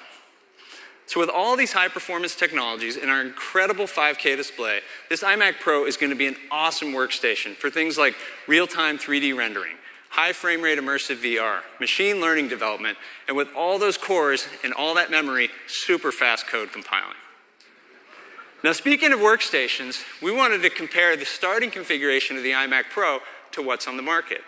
And so if you were to go out and build a comparably spec system today, it would cost over $7,000. And keep in mind, that's a system that doesn't have our best-in-class 5K display, doesn't have the iMac Pro's incredible all-in-one design, and it obviously doesn't run Mac OS. Well, this is the starting configuration of the iMac Pro, and we're going to price it at just $49.99.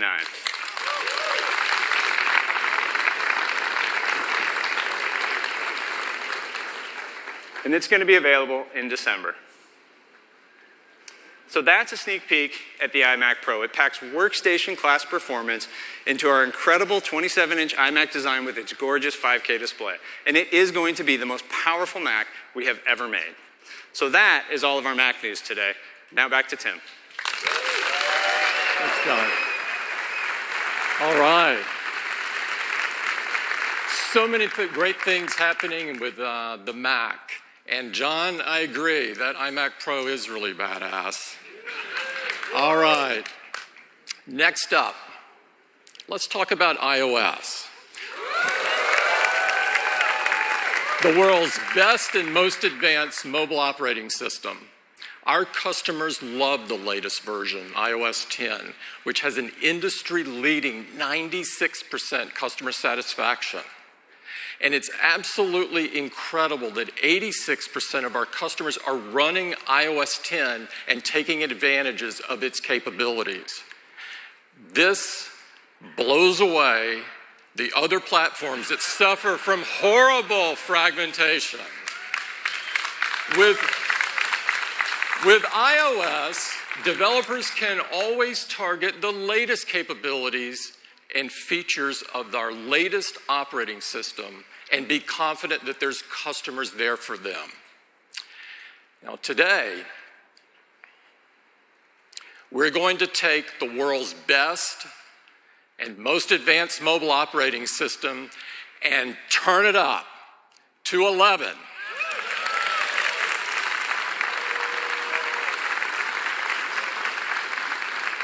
And I'd like to invite Craig back to take you through it. Craig. Thank you, Tim. Hello again. Let's talk about iOS 11. It's a big one. Now, we have a big focus on technologies in iOS 11, but also some really big features. We have a lot to talk about. We're going to start with messages. Now, you all know in iOS 10, we added iMessage apps and stickers. People have had a lot of fun with these. And now in iOS 11, we're making them more discoverable than ever with this redesigned app drawer. You can see you have your apps accessible right there at the bottom of the screen with just a tap. You can bring them up, scroll through them, and tap into any app. It's really easy. It's going to make it a lot of fun for you to use your apps and stickers. Now, the big story with messages, though, is messages in iCloud. Because now, with your iMessages in iCloud, when you sign in to another new device, well, all of your conversations are automatically synchronized.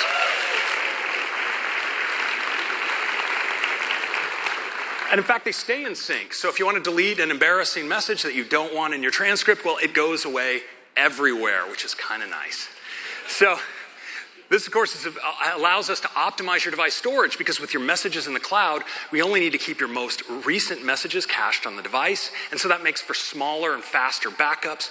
Now, this is available for iOS and the Mac. And of course, your messages remain end-to-end encrypted. Next, Apple Pay. So we love using Apple Pay to buy things at retail. In fact, Apple Pay is the #1 contactless payment service on mobile devices. And by the end of the year, it'll be available in more than 50% of retailers here in the US. Yeah. But in addition to paying at retail, we use Apple Pay in apps. We use it in the web. And there was one final frontier we wanted to conquer, and that's Apple Pay for person-to-person payments.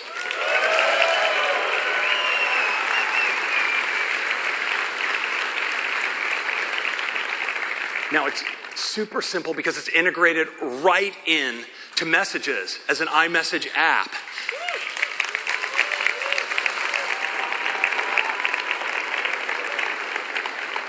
So you can send and receive money right in your transcript. And of course, when you send it, you authenticate securely with Touch ID. And if you receive money with iMessage, it goes into your Apple Pay cash card. And from there, well, you can send it on to friends and family if you're charitable. You can make Apple Pay purchases at retail or on the web. And of course, you can pull it out and transfer it to your bank. And it's available across all these iOS devices and Apple Watch too. Thank you.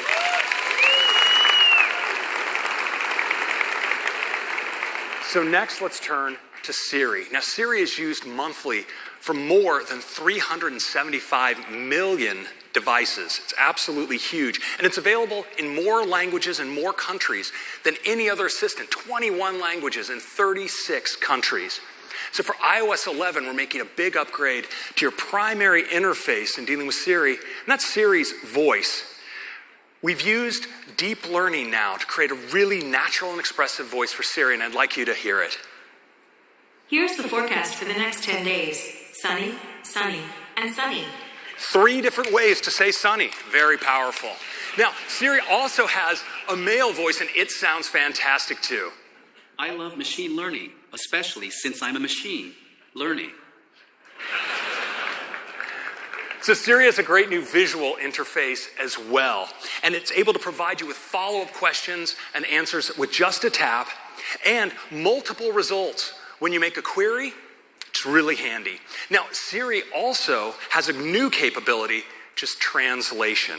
So you can now ask something like, how do you say, what are the most popular dishes in your restaurant in Chinese? And Siri can say, 你们餐厅有哪些菜最受欢迎?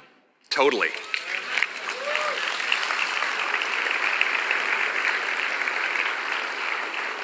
Now, translation initially will support translation from English to Chinese, French, German, Italian, and Spanish, and we'll have more language combinations coming in the months to come. Now, when it comes to using Siri to access your other applications, we have SiriKit, and SiriKit can now do more than ever in iOS 11. So now, you can do task management by using Siri to make tasks in OmniFocus or Things, take notes in Evernote, do banking in City Mobile, or even bring up a QR code in WeChat.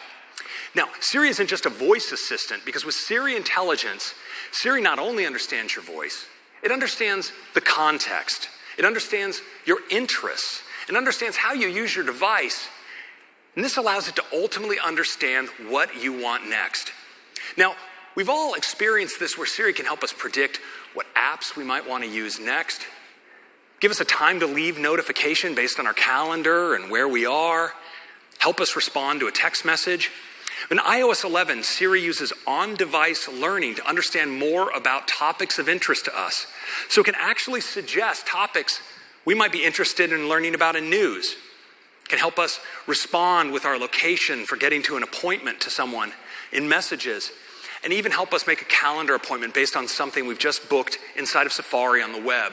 And what Siri learns about you on device is now kept synced across all of your devices. So you're dealing with one Siri, but of course, this is kept completely private, readable only by you and your devices.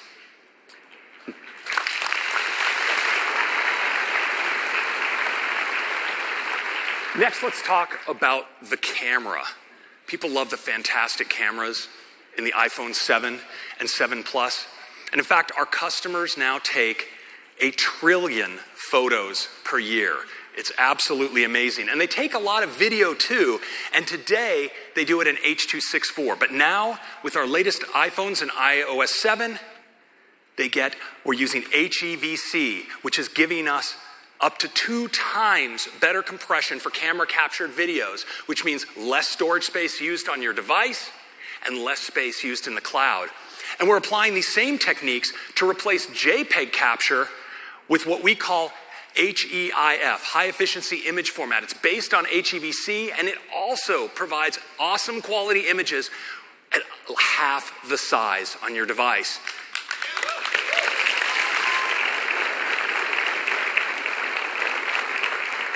And of course, you can still share completely compatibly with others. Now, with the iPhone 7 Plus, we love taking these beautiful portrait photos.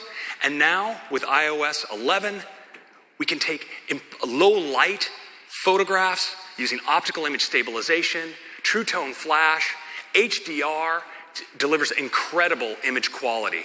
And we're taking the depth information that we can capture with 2 cameras and exposing it to developers with a new depth API, which has allowed them to do incredibly fun and artistic photos like this using the depth API. Now, when you're done taking your photos, you go to enjoy them in the Photos app. And one of the ways I love enjoying them is with the Memories feature, because Memories is able to scan my library and find all kinds of fun events, and now it can do more than ever. It uses machine learning to identify things like sporting events, even weddings, anniversaries, memories of your babies. It's really great. And when you go to play those back, you can see them not just in normal landscape orientation, but now watch them in portrait, taking full advantage of the height of your display. Now, when it comes to live photos, we have some great enhancements as well. So you can now trim your live photos, the video around the still. You can mark any part of the video as your key photo, and so much more. So these are some of the big features in iOS 11. There's one other, which is a major redesign to Control Center. Rather than show it in slides, how about we do a demo?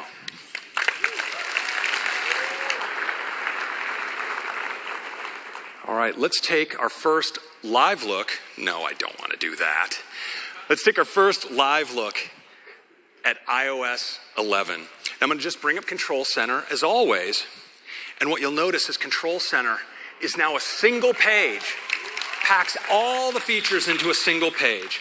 Now, of course, it has simple switches. I'll just do an orientation lock. It's got a beautiful little animation there for the orientation lock.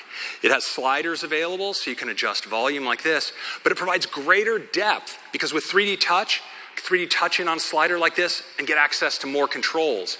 And this allows us to pack lots of capabilities really easily into the design. So you see, we have our wireless controls. Well, I could just tap on airplane mode, but if I 3D touch on the platter, I get access to even more features.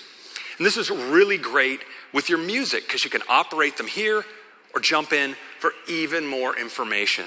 So it's a really great new Control Center, and I think you're really going to love it.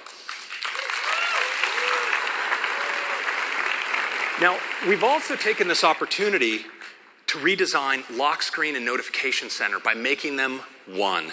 So now, when I'm on my lock screen, if I unlock the device, just like that, I can actually now swipe back down. I'm actually on my lock screen seeing those notifications, but I can get at all my other notifications just by scrolling up like that. It's a really great unification, and you still have access, of course, to your widgets on the left and your camera on the right. Now, let's take a look at photos. These beautiful portrait photos, but also these great live photos. And you know, live photos capture a still, but then also a bunch of video automatically captured around it, and sometimes the best shot wasn't the still. Well, now we can go into edit mode. We could trim this video if we want, but we also can capture just the frame we want and make that our key photo.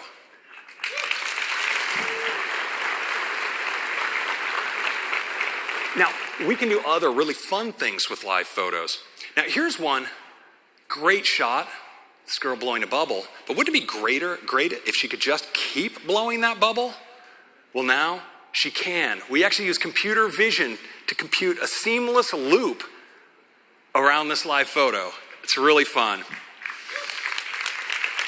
And we have another great effect. So here's a fun jump in the pool, but wouldn't it be better if it bounced? There it is. Now, we can really do some artistic things with live photos as well. So you see, this is a shot where we have still landscape, but then this movement in the water. Now, if you wanted to capture this kind of motion, traditionally you'd have to get a tripod and figure out how to configure a long exposure on your high-end camera. But now, you can actually just go into the effects here and select long exposure and check it out. It's really gorgeous. Now, let's take a quick look at memories, because you see, memories can now capture things like activities, like scuba diving, can spot your anniversaries, these really touching memories of your children growing up, and most importantly, your pets. Let's play a movie about these pets. And what we'll see is that we play them, of course, traditionally here in landscape, which is a great way to watch video. And of course, Memories is using computer vision to actually identify photos of your pet and pick the best scenes. Now what's great is I can also rotate my phone now into portrait, and it automatically reformats to take full advantage of the height of the display.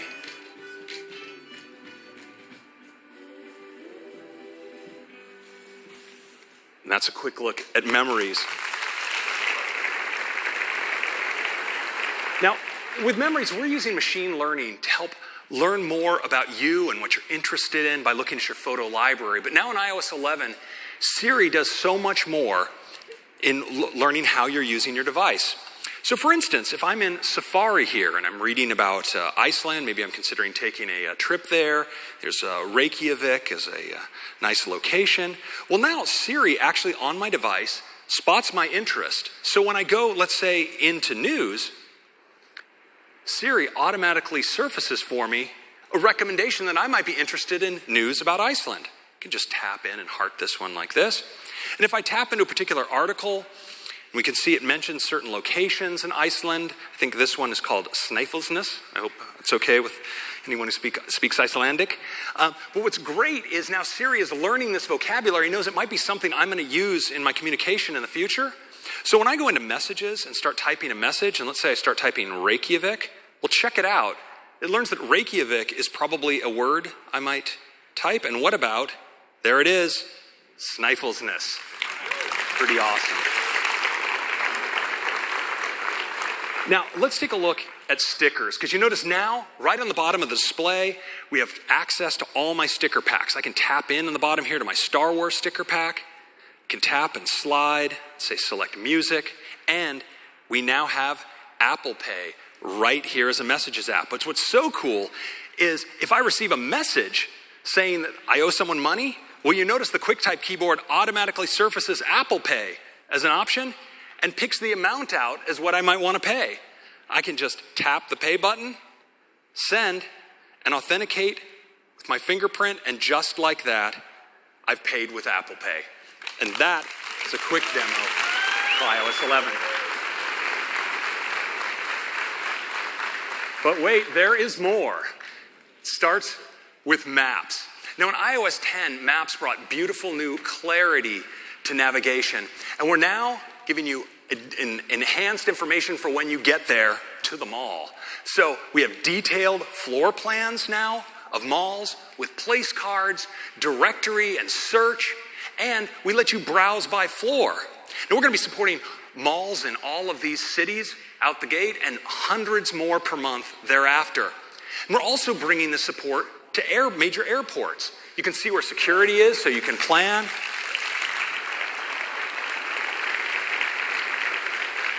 Now, we'll be supporting all of these airports to start, and again, building out more over time. And of course, we have more improvements to navigation. So now in the upper left, you can even see your speed limit. I hope you're paying attention to that. And lane guidance, so you know which lane to be in to make your next move when navigating. Now, we know in addition to navigation, people like to do more with their phones sometimes while driving. And our safest solution for doing this is CarPlay. Lets you keep your eyes on the road while you're doing things like asking Siri to play music. Well, we wanted to bring this same level of safety to everyone who maybe doesn't have one of the 200 models of car that currently support CarPlay. And we're building on the Do Not Disturb with a new feature we call Do Not Disturb While Driving. And it's all about keeping your eyes on the road. When you're driving, you don't need to be responding to these kinds of messages. In fact, you don't need to see them. So now, when you install iOS 11, we're going to use Bluetooth to understand if you're connected to a car, or even if you don't have Bluetooth, we're going to use Wi-Fi Doppler effect to measure that you're moving in a car. And when you finish that first drive, we're going to suggest, hey, how about we activate Do Not Disturb while driving? And when we do, instead of seeing all those notifications, we have this new user interface for you.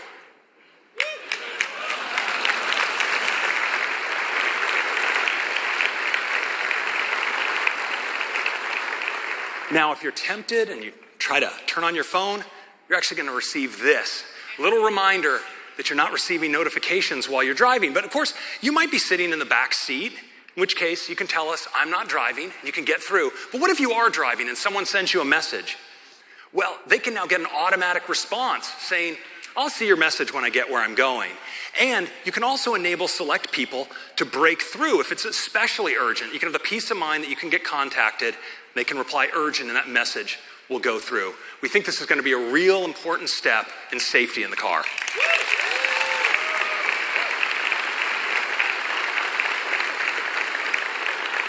Next up, HomeKit. So HomeKit provides a secure and private way to automate all of your devices, your home accessories, and you can do it right inside the Home app and control them here, and also, of course, use your voice with Siri. Now, almost all the major accessory makers are providing great HomeKit accessories across all of these categories, from security cameras and door locks to lights and fans. But there's one category really close to our heart that we wanted to add to HomeKit, and that's speakers. So, you'll now be able to configure your speakers inside of HomeKit and access them via our new AirPlay 2 protocol. It builds multi-room audio in throughout iOS.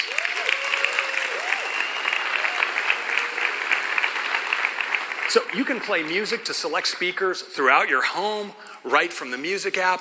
And with Apple Music, we have a new feature called Share It Up Next. So if you have a friend over and you have a playlist going, and maybe your friend wants to contribute to that playlist, well, they can do that without interrupting the music. You all can pile into that party playlist.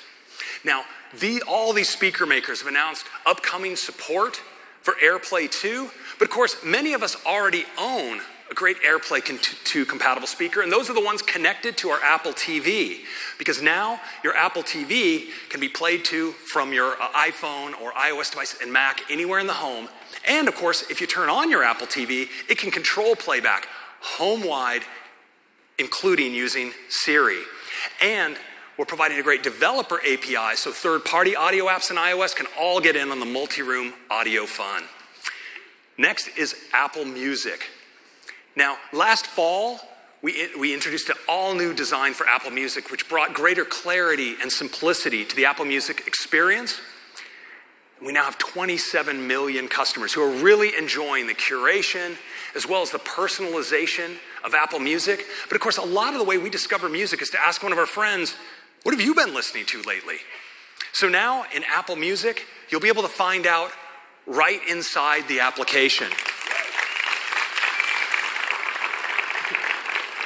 For all the music served up, and for you, you'll see indicators if this is music your friends are listening to, and they can configure their profile, either to be public or private, and control what playlists they share or whether all the music they share they want to make available to their other friends. Now for developers, we're also providing a new API, Music Kit for Apple Music. This allows apps full access to the Apple Music service, both on device and from your cloud service. And you can do a tremendous amount with this. Now Nike has done great exercise playlists using the full Apple Music catalog. With Anchor, anyone can be a DJ using all 40 million songs, and Shazam can automatically add songs to your collection that it identifies.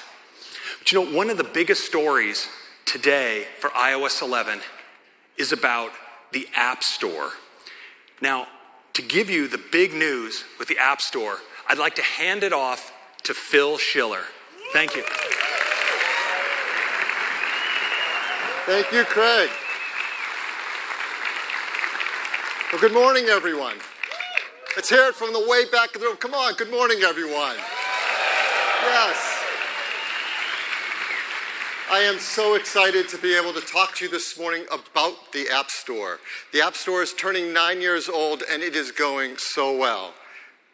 There are 500 million weekly visitors to the App Store who come to see your amazing apps and to download them. They have now downloaded over 180 billion apps to date. That's incredible. That does not include auto re-downloads and updates. Amazing. And just recently we passed $70 billion paid out to developers to date. 30% of that in the last year alone. The apps are incredible, and customers are doing things with them that none of us had ever imagined like this.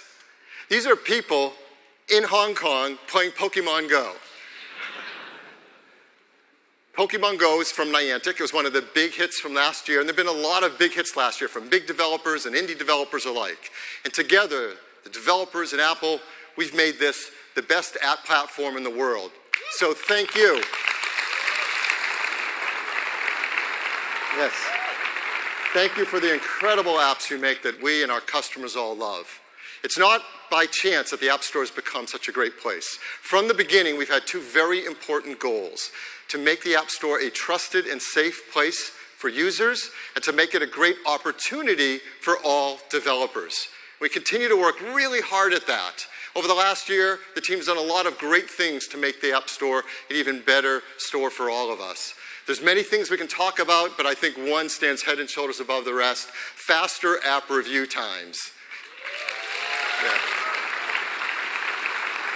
I'm sure you're well aware that the majority of apps are all now reviewed in under 24 hours, many in just 1 to 2 hours. The team is going to keep working hard at that. And we have a lot more coming for the remainder of the year. I've highlighted a bunch of things here. I'll just point out one of them. You can read some of your favorite things up there. A big request from developers is called phased releases. That when you, woo for phased releases, come on. Phased releases means when you submit an app, you can choose if you want it to be phased over time so it doesn't hit your infrastructure all at once, and you can see how customers are responding to that update. So it's really a great feature for you to take advantage of. And there are a lot of things coming this year, but there is one that is incredibly gigantic. And that is, we're going to do something that we've never done before in the 9 years of the App Store. We're going to completely redesign it. A brand new App Store. It is absolutely beautiful. The App Store starts with a brand new tab called Today.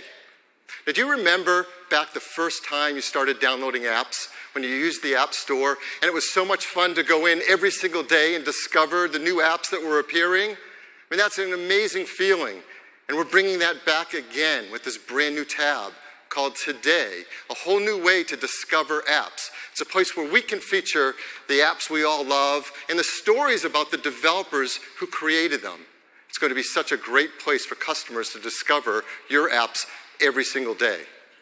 There's another new tab, Games.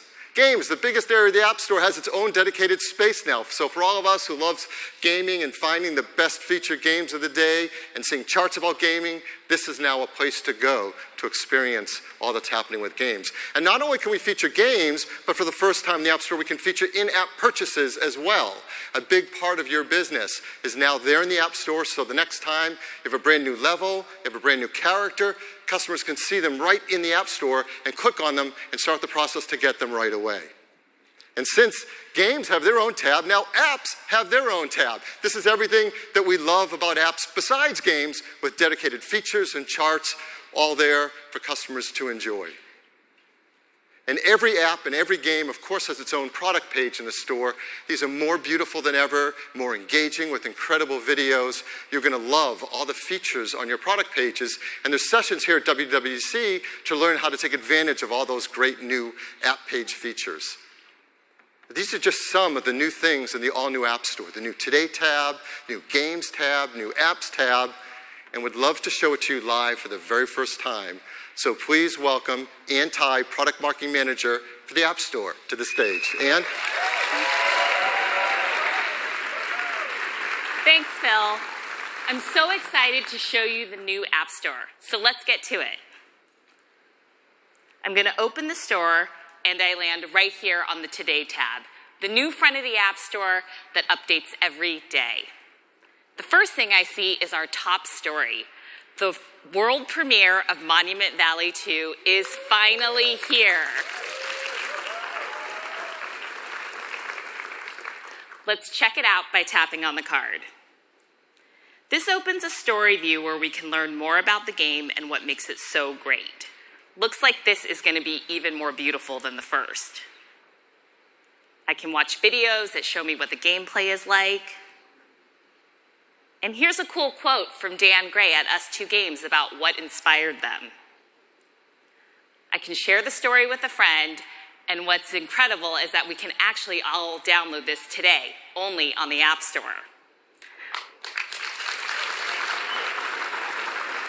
Let's see what else is happening today.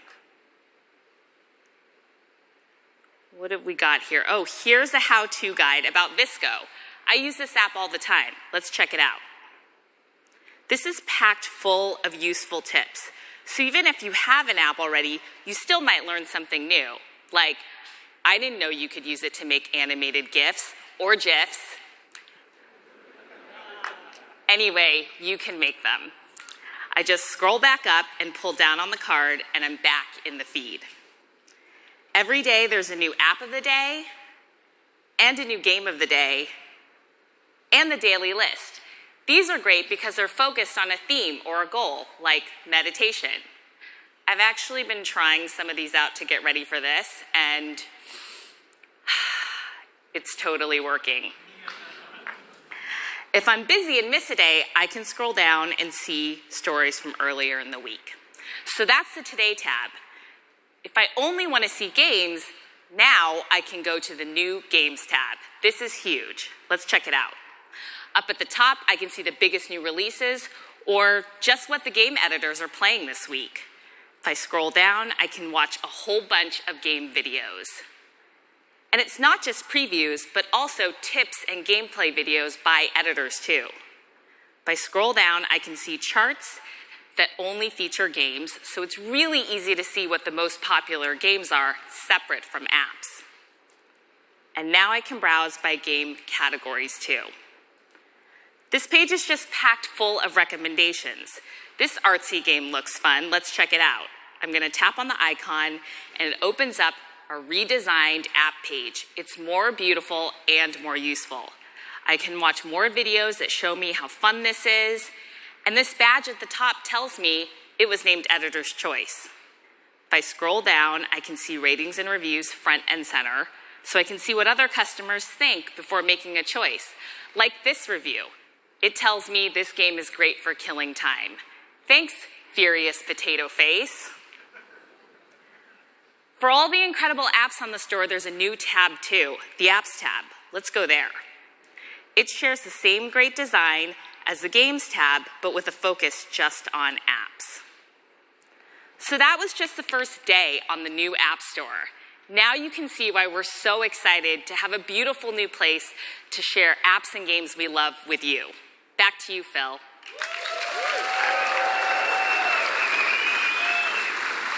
Thank you, Anne. So that's your first glimpse of an entirely new app store. We hope you love it. We hope customers love it. They visit it every single day to download your incredible apps. And that's it for the App Store. Back to you, Craig. Thank you, Phil. The App Store looks just fantastic. So those are some of the big features in iOS 11, but of course, it's also core technologies. Now, Metal 2 and HEVC are coming to iOS as well, but there's more, and it starts with machine learning. Now, you've seen the way we've used machine learning throughout the experiences on Apple Watch, for instance, and the predictive Siri watch face. We use it on the iPad for palm rejection when you're writing with Apple Pencil. Of course, we use it to extend your battery life by predicting how you're going to use your device. And you've seen it throughout photos with memories and face recognition. Well, now for all of you developers, we want to make powerful machine learning easy for you to incorporate in your apps. And we're doing it via a set of new APIs. It starts with the Vision API, which provides face tracking, face detection, landmarks, all of these core features we use inside of our apps. And a natural language API that provides capabilities like tokenization and named entity recognition. Now, these are all built on Core ML. And Core ML provides high-performance implementations of deep neural networks, recurrent neural networks, convolutional neural networks, support vector machines, and they allow you to take models that you've built with any of these popular third-party tools, and using our machine learning model converter, execute them with tremendous performance on device. That gives you all the data privacy benefits and all of the carefully tuned compatibility with all of our platforms. And the performance really is incredible. You look at this benchmark, it's called Inception V3. It's a popular photo recognition benchmark. iPhone is 6 times faster than Google Pixel and the Samsung S8 using Core ML. Next, I'd like to turn to AR. Now, with multi-touch, we've really changed the way that you interact with the world on the screen of your iPhone. And with the camera, we've allowed you to capture the world around you. But when you bring these things together, the results can actually be quite profound. Now, it's called augmented reality, and we have a new core technology called AR Kit to bring it to all of you. And I'd like to show it to you in a demo now.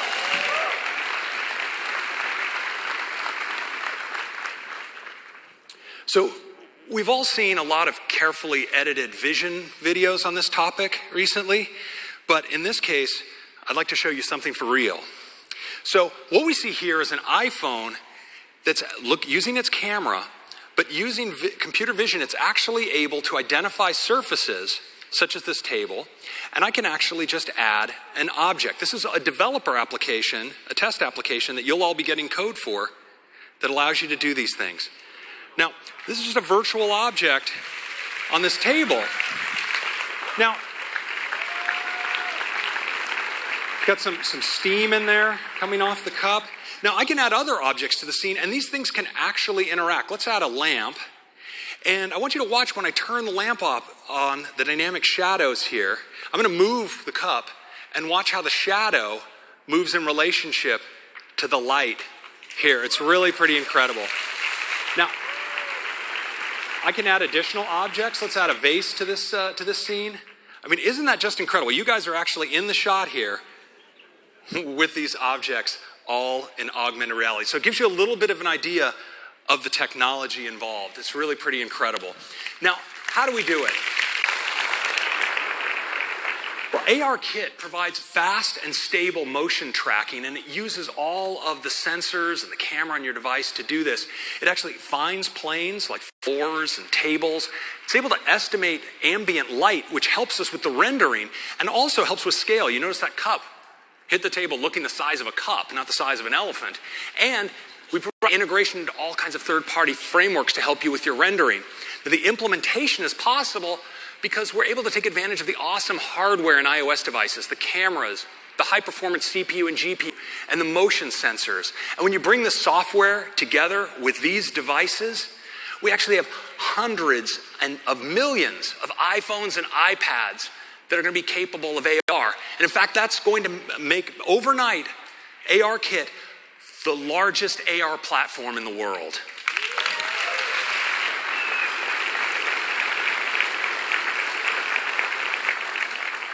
We've had some third parties in to take a look at AR Kit, and they are totally excited, and we are just blown away by what they've been able to accomplish.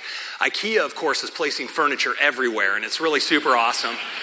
But check this out, what you can do with Batman Lego. I mean, how fun is this? Right on the table, a Lego with a live Lego, Batman, and you can explode the Lego like you could never do in the real world, pan around it, and interact with Batman right there. It's really awesome.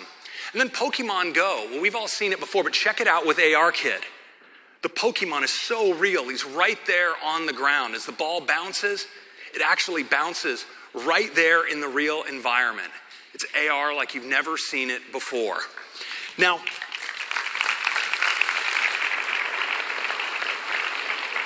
there's one of these that I think you just really need to see live. Now, Wingnut AR is director Peter Jackson's new production company. It's dedicated to producing AR content. We all know Peter Jackson from his incredible cinematic work on movies like the Lord of the Rings series, but he's now really excited about AR. And to show you what he has in the works, I'm thrilled to introduce Wingnut AR's creative director, Alistair Cool. Alistair.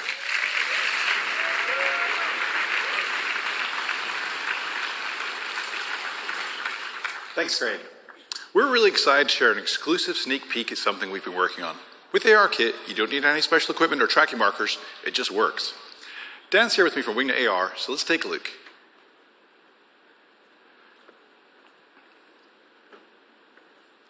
Here we're using ARKit to detect the plane of the table, estimate its size, and lock our content onto the surface.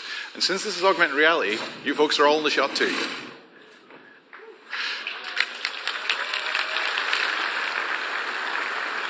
This is all rendered in real time using the power of Unreal Engine 4.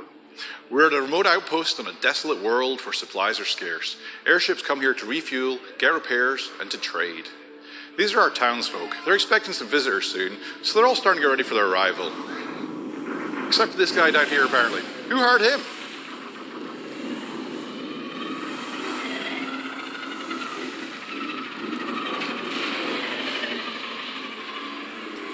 That's our airships arriving now. And what's really cool here is that with the ARKit's tracking, you can get in really close and choose how to view the action. It's like you're the director of your own experience. Oh, looks like some raiders are attacking.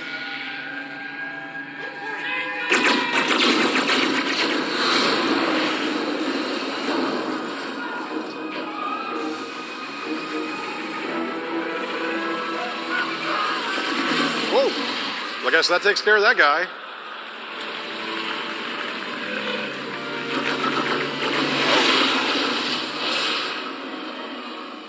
Wouldn't it be cool to have airship battles like this in your own living room? Oh, I think they're going to regret attacking this outpost. And another one down. And we got him. Ooh. Eek. Well, that didn't end well for anyone. But our heroes are limping away to fight another day. So that's one of the things we've been up to at Wingnut AR. And the fact that ARKit... Thank you.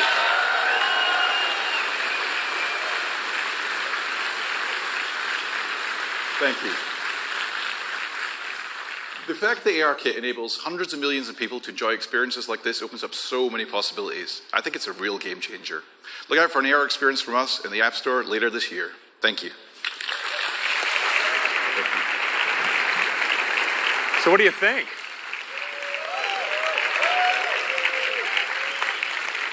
So those are some of the major features in iOS 11. Of course, there's much more than we have time to talk about today, but I want to highlight some features of special interest to our customers in China, like QR code support integrated right into the main camera, accessible from the lock screen. Super useful for customers in China.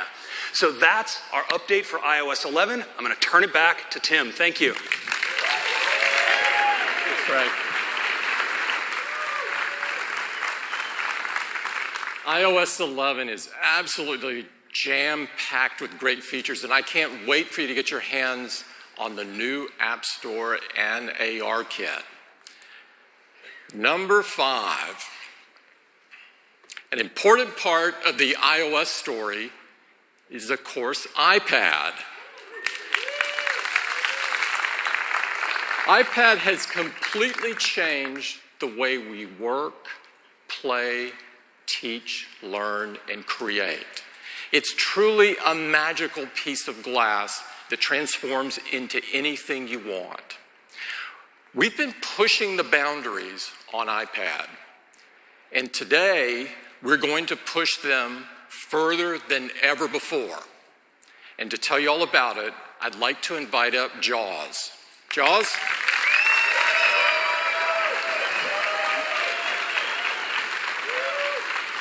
Thank you, Tim, and good morning, everybody. I'm so excited to talk to you today about iPad Pro. When we first introduced iPad Pro just 18 months ago, it completely redefined what you could do with your iPad. Along with your incredible apps, it allowed our users to do really amazing things. From professional design and illustration, to fashion, to architecture, to engineering, and so much more. We're really excited about what can be real in your world today with iPad Pro. Well, and as you know, there's 2 models to iPad Pro today. There's a 13-inch and a 9.7-inch. And the 9.7-inch is our most popular model. It has a screen large enough to get your work done, but it's in a thin and light enough package that allows you to take it with you everywhere you go. Well, today we're going to introduce an all-new iPad Pro. It's going to take everything you love about the 9.7-inch and give you a whole lot more to love. Let's take a look. This is the new iPad Pro. It's the first iPad Pro with a larger 10.5-inch Retina display. Now, why 10.5-inch? Well, for one, it's a lot larger. It's 20% larger than a 9.7-inch. But we are able to reduce the borders by nearly 40%, which allows us to fit it in this incredibly compact design that still weighs just 1 pound. And of course, 10.5-inch also allows us to do some other things. It's the perfect size to allow us to display a full-size on-screen keyboard.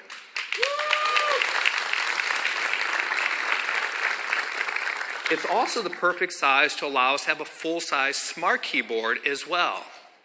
And when we deliver the smart keyboard, we're going to have support for more than 30 languages at launch, including Chinese, and for the very first time, a Japanese JIS keyboard.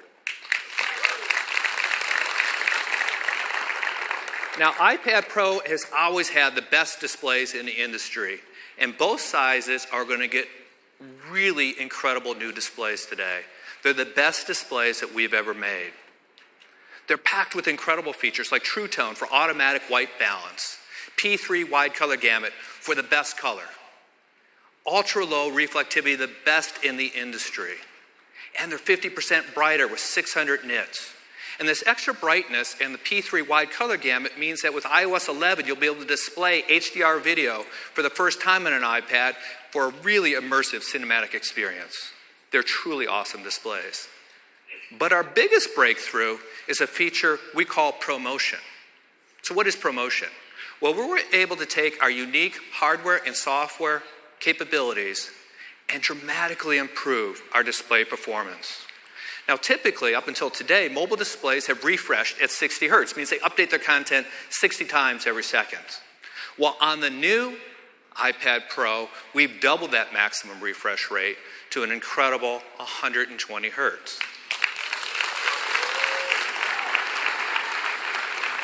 So what does that mean to you? It means that all of your motion content on your screen is going to be smoother, crisper, more responsive.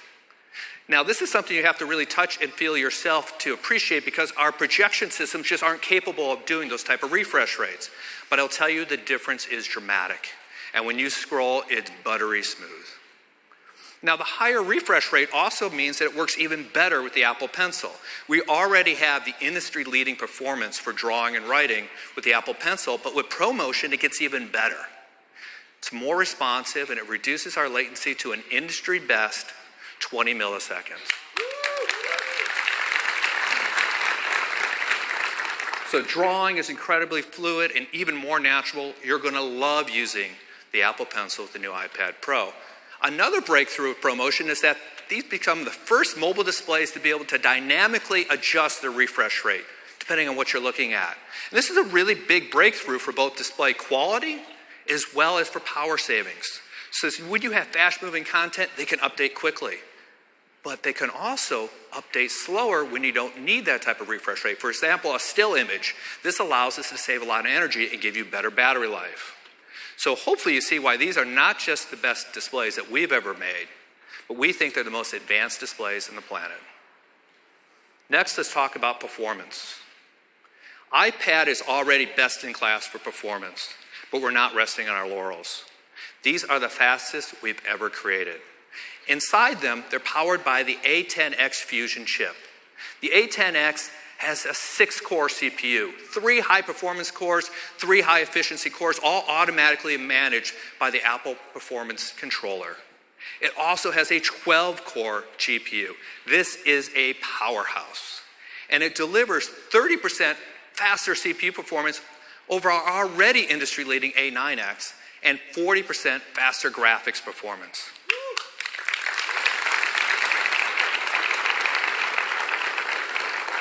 Our chip team has done just an amazing job over the years with the performance improvements, and the results have been staggering. They're delivering an industry-leading graphics performance that's more than 500 times the original iPad from just a few years ago.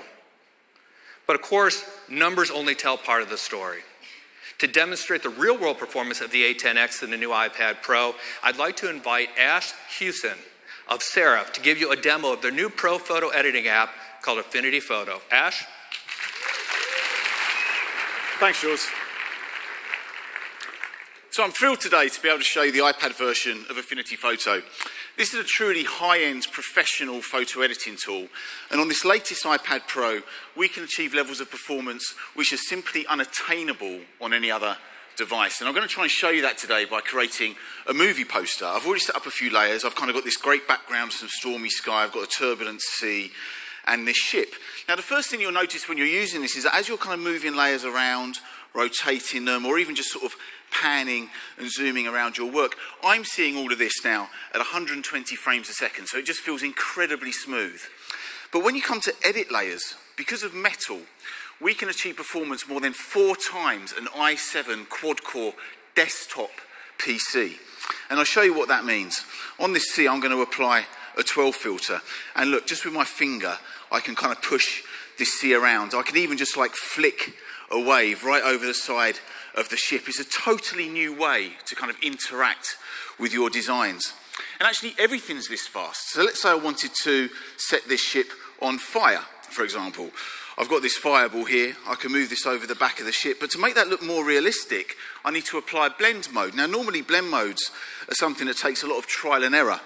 But now, look at this. I can just scrub down here and I get an instant preview of all of the different blend modes. So it makes it really, really easy to select the right blend mode that I want.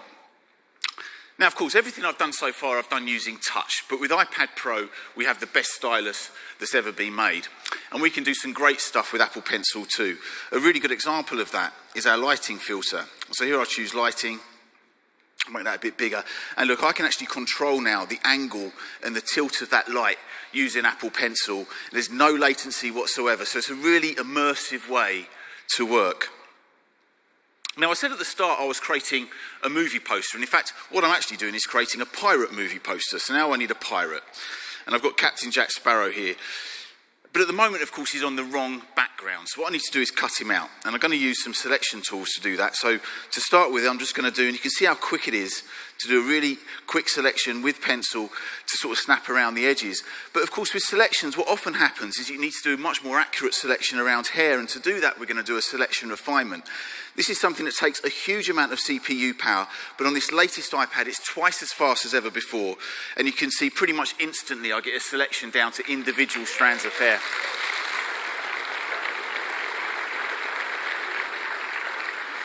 And that's it. That's my poster complete. A professional-looking poster created on a device that I can hold in my hands. It's really incredible. I really think that iPad Pro, alongside Affinity Photo, is a truly game-changing experience for professional photo editing. And the best thing of all is that you can now experience it now, because I'm delighted to announce that Affinity Photo for iPad is available on the App Store from today. Thank you. Wow. Thank you, Ash. That's amazing performance, again, especially for a device that's so thin and light and a simple 1-pound package you can take with you everywhere you go. And what's also cool is despite all this performance, the new iPad Pro still delivers the same all-day 10-hour battery life that our iPad users love. Next, let's talk about cameras. The new iPad Pro features the latest camera system from our iPhone 7. That means the same high-performance 12 megapixel sensor with optical image stabilization. And it has the ability to even capture and, of course, edit 4K video on the go. They're absolutely fantastic cameras. The front-facing cameras from the iPhone 7 as well, with all of its great features, like wide color gamut capture, auto image stabilization, and the entire display can light up to become the world's brightest and largest retina flash. We have great accessories as well. The iPad Pro supports USB 3, which means that you're going to get faster transfers with your USB and SD camera adapters. And we also support fast charging, which means any of our USB-C charge adapters will now allow you to charge at half the time. And we have great new smart covers. We have available in polyurethane, and then we're bringing back the popular leather as well. And then we've designed an all-new leather sleeve with a built-in storage for your Apple Pencil.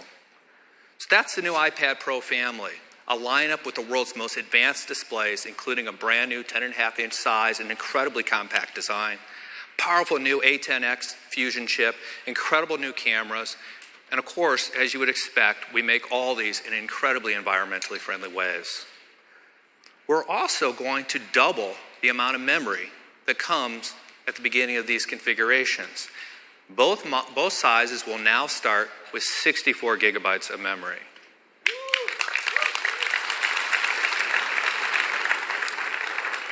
And the 10.5-inch with 64 gigs will now be at $649, and it's just $150 more to move up to the bigger display at $799. We're also going to have configurations in 256 and 512 gigabytes, half a terabyte of storage in an iPad. And as always, you can get any of these models with LTE as well. So this is the new iPad Pro. You can order them today. They'll start shipping next week. And of course, because they're shipping now, they're going to ship with iOS 10, but you'll be able to easily update to iOS 11 as a free update this fall. But you haven't heard the full iOS 11 story yet as relates to iPad. So I'd like to invite Craig back to the stage to tell you about some incredible iPad features coming in iOS 11. Thank you. Hey, everybody. Yes, there is more iOS 11. If you love iPad like I do, well, buckle up. You're in for a wild ride. We are taking iOS to the next level. This is the largest iOS release for iPad we've ever done. Now, it starts with the dock. Now, we all know that dock hovering down there at the bottom of the screen. It is more powerful than ever. You can fill it with apps. On the right, there's a predictive area. Figures out what you're going to use next, including your continuity apps. And now you can summon the dock from anywhere, right from the bottom of the screen, and use it for switching apps just like that. And what's incredible is how it's used for multitasking. So now if you're in an app and you swipe up, well, you can pull an app out just like that into Slide Over.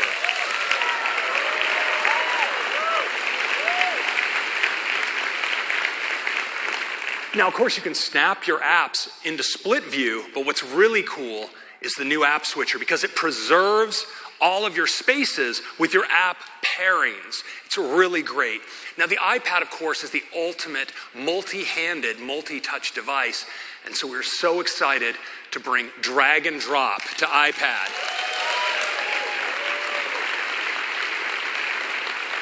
You can drag images, you can drag text, you can drag URLs, you can multi-select and multi-hand drag. It's a drag fest. Now, it's incredibly productive, but of course sometimes you have to type, and so we made the keyboard even more productive as well. You can now flick on keys to access punctuation and numbers, all without switching planes. It's super fast and super easy.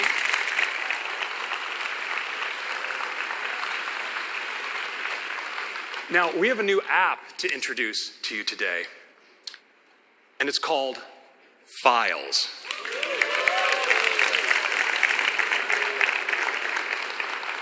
Files brings together all your files on your iPad. It supports everything you'd expect: nested folders, spring loading, list view, favorites, search, tags, and it has this beautiful recents view that pulls it all together across all of your sources because it supports not only iCloud, it also supports third-party storage providers like Box, Dropbox, OneDrive, and Google Drive. And they're all right here in your sidebar. You know what? Let's do a demo. Let's take our first look at iOS 11 on iPad. So here we have our new dock at the bottom. Now I can easily drag right into the dock, just like this. It's a great way to launch apps, as always, but now it's also a great way to switch apps. Just tap like that. Now, if I want to multitask, check this out. Drag it out, it's right there. Now I can slide it off the screen. I can now slide it over here. Both these views are completely live. I can go into split view just like this, But I want you to check out the new app switcher. I'm just going to swipe up from the bottom and keep swiping. Goes back like that. Let's do that again. That is so great. It's that easy.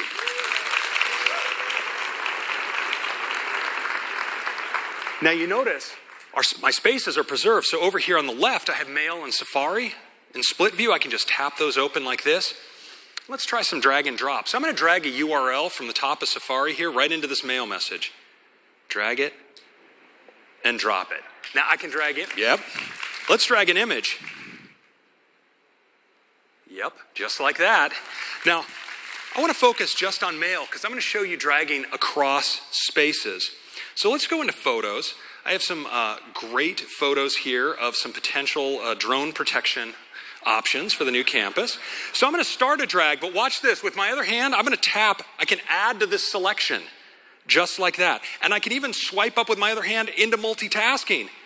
Move over to mail and drop.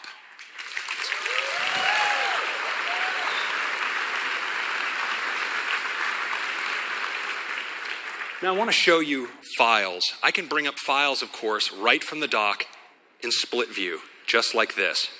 And it's a great way to deal with attachments because I can take this attachment in this mail message, pick it up, and just drop it right into this folder of top secret projects. Now let's dive all the way in and take a closer look at the Files app. We see it has this gorgeous grid view, but it also has a list view that provides me all the details about my files. I can sort them by size, or let's sort by date. Now I can create new folders. Let's say I want to create an R&D folder right here. I'm going to take some of my top secret perspective projects, and I can do multi-select, just like this. Drop them in. Now I can also take the folder, drag it right in to my favorites, and these are synced across all of my devices. And if I want to tag a file, of course I just drag it right on there and make that one important. And you notice in addition to iCloud, here on the left, I have access to all my cloud providers like Box. So you can see I have files here I'm using and folders that I'm using for collaboration. And that includes this drone defense proposal right here, presentation. And I want to show you when I go into the recents view from the tab at the bottom, notice I get a view across everything, including that one inside a Box. I'm going to tap into that Keynote presentation, and for my final act, I want to show you how I can use files directly from the dock. Just swipe up. If I tap and hold, I get access to my recent assets. I can just pick this up, drop it down, just like that. And that is a quick demo of our productivity features on iPad. Now, next, I want to talk about Apple Pencil, because Apple Pencil has really created a whole new way of working on iPad, and with iOS 11, we've integrated it deeply into the system.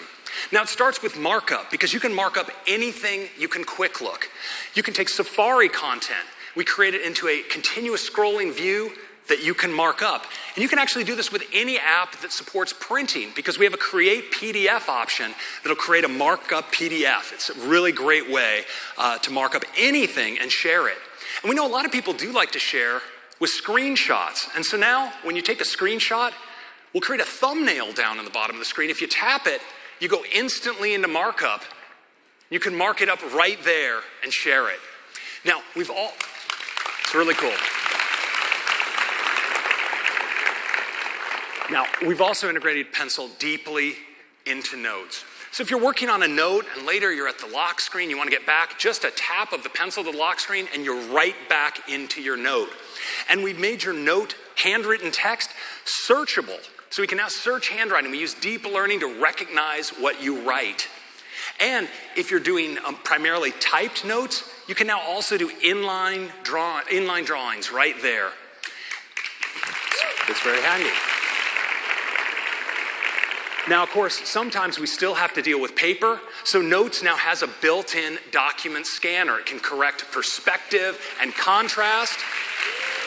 And when you bring the note in, you can mark it up right with your pencil. What I want to show you is a quick way of getting to your notes using your Apple Pencil.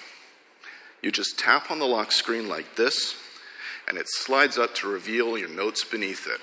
Now you can see here I've got a handwritten note, and I want to show you how easy it is to create one of these. Watch at the top of the note here as I edit the title just by putting the pencil down and writing like this after the 2017 Keynote. It's as natural as putting pencil to paper. Now, something paper can't help you with is finding your notes again later. We're using machine learning to recognize your handwriting and index it in Spotlight. Let's switch into Spotlight now, and we'll search for that text that I just wrote out. You can see here I've got the new Flick keyboard, which makes it really easy to enter numbers just by swiping down on the keys like this. And you can see there it's already found my note as the top hit, even with my atrocious handwriting. We'll just tap on that, and we're back at the note. Now, I'm going to switch to a different note now because I want to show you how you can mix drawing with typed text and tables and all of Notes' other great features. This is a note that my young daughter shared with me as part of a school assignment where she had to work with her parents to develop an idea for a new app. Now, she asked me how many copies of our app I thought we might sell, and so I want to quickly draw a graph to give her some idea of that. I'm just going to press down here with the pencil to make some space for my drawing. And we can take that little grabber and open up some more room. Now, I am really bad at drawing, but I just love doing it. And what's great about drawing on the iPad is it works the same way as it does with paper. And that means it's really easy for me to draw really badly right here. Watch, I'm just going to put the pencil down, and just like that, zoop. It's so simple, and I think you're going to have a lot of fun rediscovering the joy of drawing. But let's move on now. So, my daughter's learned a few things from me about how Apple works, and before I left this morning, she gave me an NDA to sign.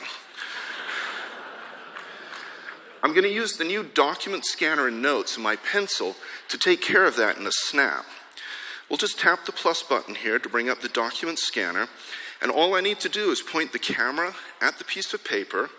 Notes will take the picture automatically, even straighten the page up. We'll open it up full screen here, and now I just fill in the blanks with my pencil. And just like that, I've got a signed copy of the NDA saved away in my notes. Now, I see my daughter sent me a message, and it must be pretty important if she's interrupting my demo. So if you'll excuse me, I'm just going to tap on that and see what she has to say. Wow, an offer for $100 million is really pretty thrilling. I need to send this to my wife right away. I'm going to take a screenshot of this, and then we'll tap on the thumbnail here to open up our new screenshot editing UI. From here, I can crop it down to just the part of the image that I want to send. I can scribble a quick note with my pencil, and then I can bring up the share sheet to send it off to my wife right away. So these are just a few of the ways that you can use your pencil with your iPad in iOS 11. Back to you now, Craig. Thank you.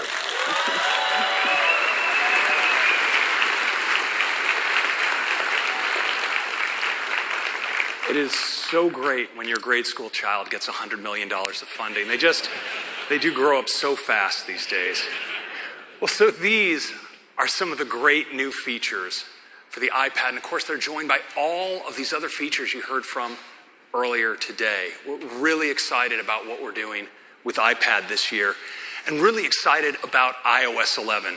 Now, iOS 11 is available to all of you developers today. And if you sign up at beta.apple.com, you can get a beta at the end of the month. And we're making it available as a free upgrade to everyone in the fall. It supports all of these devices. That is your update for iOS 11. I'm going to turn it back over to Tim. Thank you. That's right.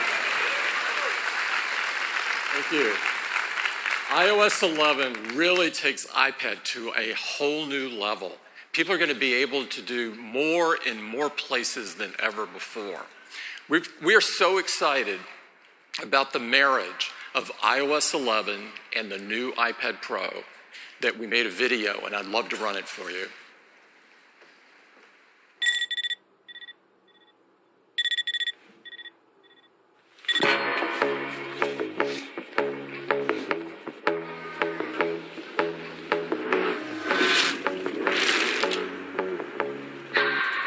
can keep my hands on myself.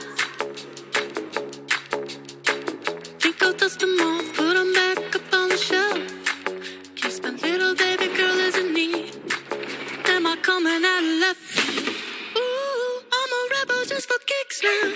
Let me kick it like it's 1986 now. Might be over now, I can feel it still.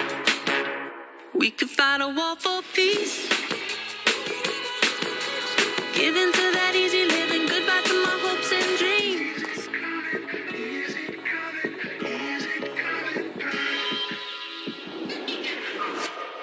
Ooh, I'm a rebel just for kicks now. Let me kick it like it's 1986 now. Might be over now, I can feel it still. Not how you feel, I can feel it still.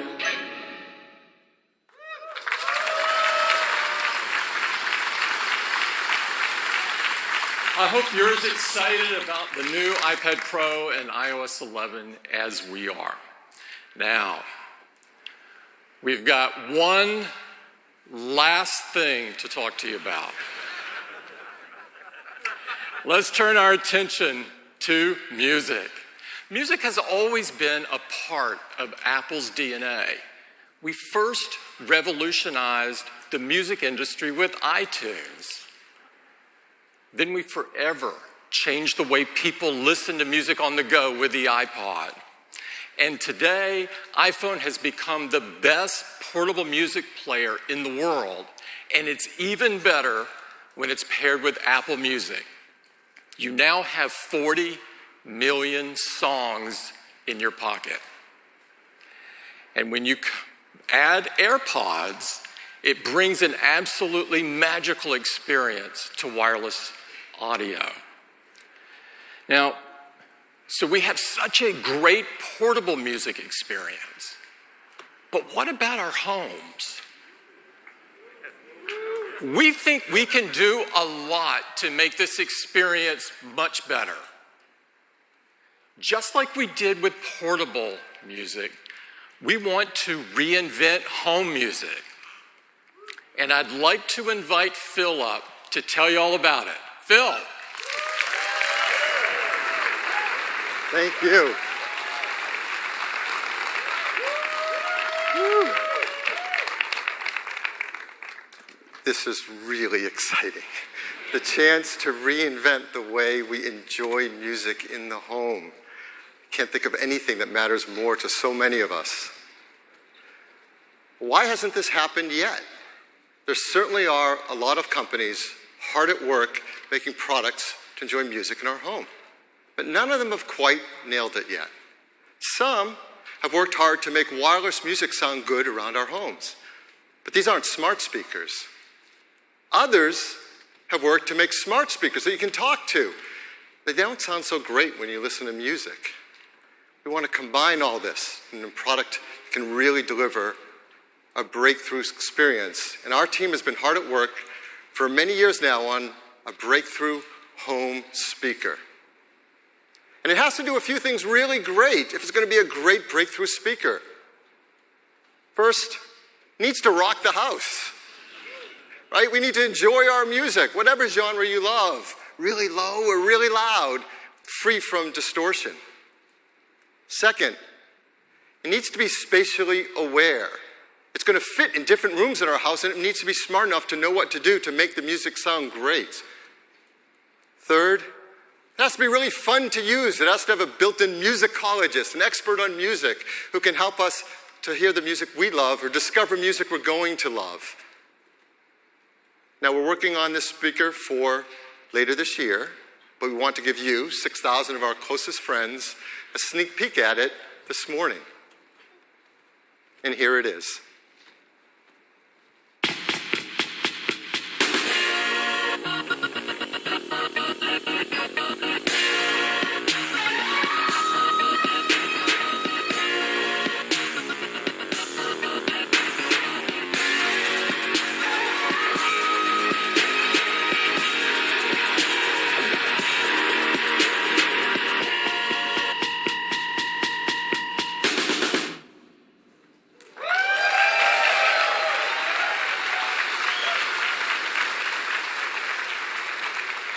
It is absolutely beautiful, and we call it HomePod.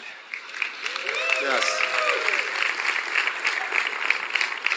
Just like iPod reinvented music in our pockets, HomePod is going to reinvent music in our homes. So let's talk about these features. First, rock the house. The HomePod is just under 7 inches tall. It's covered in a seamless 3D mesh fabric that has incredible acoustic properties.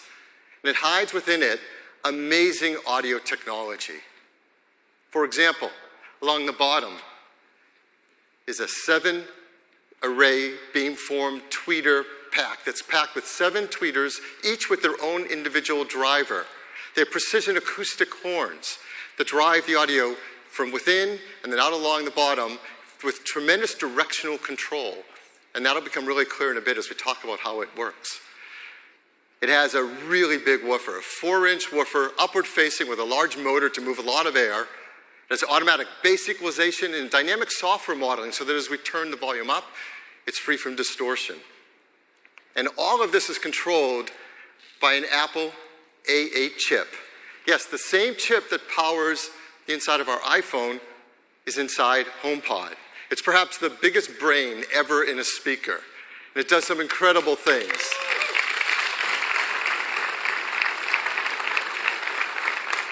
It does real-time acoustic modeling, audio beamforming, and multi-channel echo cancellation. You don't have to know what any of that is, just know that it sounds incredible.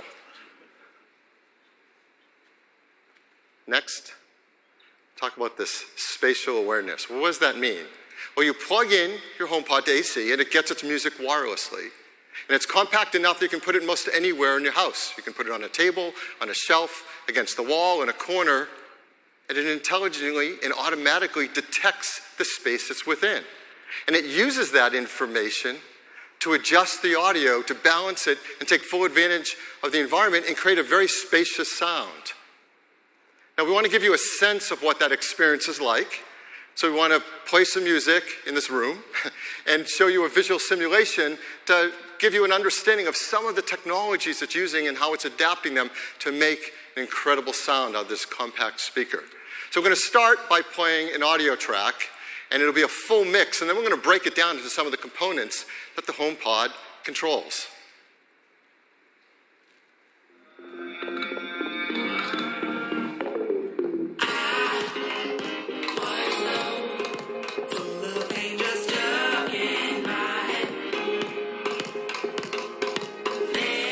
So that's a full, rich audio mix. But within it, HomePod detects the center vocals and can use beamforming to direct that.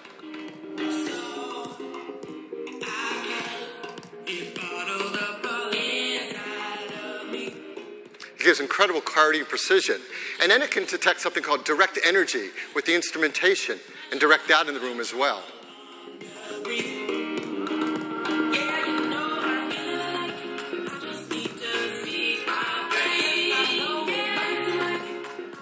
In addition to that direct energy, there's something that's usually missing in music, ambient audio, the backing vocals and reverb.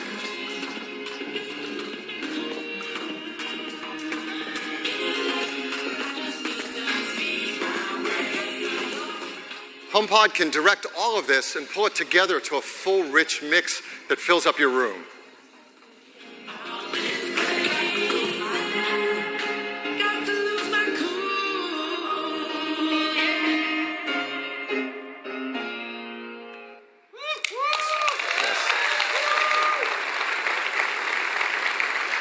It's a really remarkable experience to hear this kind of a spacious sound come from such a compact speaker. And if you love one, you should see what it's like when you set up two and they automatically work together to give this incredible spacious sound that really has the power to rock your house. Next, a musicologist, this intelligent helper to help us discover the music we love. HomePod has incredible speaker system that works together with our Apple Music subscription. From the beginning, it's designed to work with that. Now, Apple Music, as you know, provides music in the cloud, and the speaker can get it directly from the cloud. You can get 40 million tracks, 2 million artists, tens of thousands of playlists, but not just any music library. This is your music library. It knows the playlists you've set up. It knows the artists you love, and all of them stream directly to your HomePod. It works with an array of 6 microphones around the middle. So as you talk to it and you say those magic words, "Hey Siri," you see a waveform light up on top, and now it can respond to your commands and help serve up the music you want to hear. The Siri team has worked very hard to adapt the domain of music and Siri to be even greater and understand more of the questions we're going to ask about music. Simple things, obviously, like play Beats One Radio. We all want to do that. Or play I'm Poppy. Check it out if you don't know what that's about. Play something new. Who's singing on this track? Something I ask all the time. Who's playing drums on this track? For complex questions like, what was the top song on May 5th, 2016? Or just play more like that, or I like that song. These are free form. Siri doesn't need a specific list of commands. It can interpret what you're saying and help you discover the music you love. And even better, you don't have to just sit next to the HomePod to talk to it. You can be across the room and speak to the HomePod even while loud music is playing, and the speaker array and the microphones can pick it up and hear what you're saying. So HomePod, it has the power to rock the house. It has spatial awareness so that it understands the rooms we place it within. And it has the fun interactivity of Siri becoming a musicologist and helping us to listen to the music we love. And since Siri's built in there and you can speak to it, well, the team's also worked hard to make it a great and helpful home assistant as well. We said the domain of music is something Siri knows really well in HomePod. There are other domains as well. We've worked hard to pick the first ones that we think matter most in a product like HomePod. So, of course, you can play your podcasts, but it can also do things like give you news, give you weather, traffic, sports. You can ask it to set a reminder, set a timer, text someone with messages. And if you have HomeKit devices set up in your home, you can speak to your HomePod and control your HomeKit devices. So, for example, with a HomePod set up, you can say, when do the Red Sox play next? They're going to beat the Yankees, trust me. Tune to NPR instead. Flip a coin. Remind me to bring snacks to a party. You can set up reminders, check all these sports, news, and weather, all directly with your voice. Talk to a HomePod that gets the information directly from the cloud. And if you have HomeKit devices set up, you can say simple things like, are the lights on? Turn the heat up. Turn on the air conditioning. Bring the shades down halfway. Turn off the lights in the bedroom. And if you've set up scenes in HomeKit, you can control those as well. You can say, I'm home. It's movie time. I'm leaving now. And the whole scene can automatically happen just by talking to your HomePod. And because there is a HomePod base, a HomeKit base built into HomePod, that means anywhere in the world, once you've set up your first HomePod, you control your HomeKit devices remotely using the built-in Home app on your iPhone or iPad. Now, setting up a HomePod and its microphone array in your home, you probably have a question that we've worked really hard to deal with, which is privacy. Our team cares deeply about your privacy. So, for example, it has that magic phrase, hey Siri. Until you say it, nothing's being sent to Apple. It recognizes when you do say it, and from that point, it sends an anonymous Siri ID in order to help you with the commands you're looking for. And of course, that communication is all encrypted. So this is the HomePod. It's a breakthrough home speaker. Typically, Wi-Fi speakers, if they're good quality, are $300 to $500. And a smart speaker might cost you $100 to $200. So it's not unreasonable for a HomePod to be priced in the range of $400 to $700. So we're really excited to tell you that HomePod is going to be priced for $349.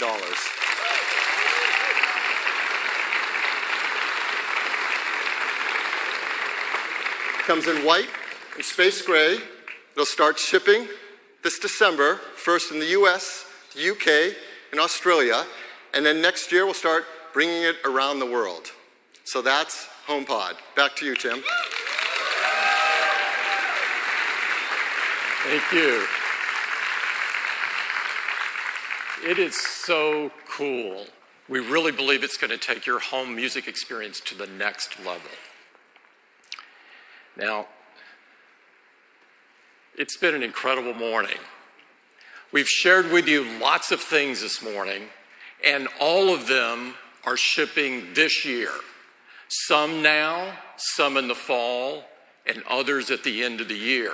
We got started with watchOS, more intuitive and intelligent than ever before, incredible new features to help us live a healthier life.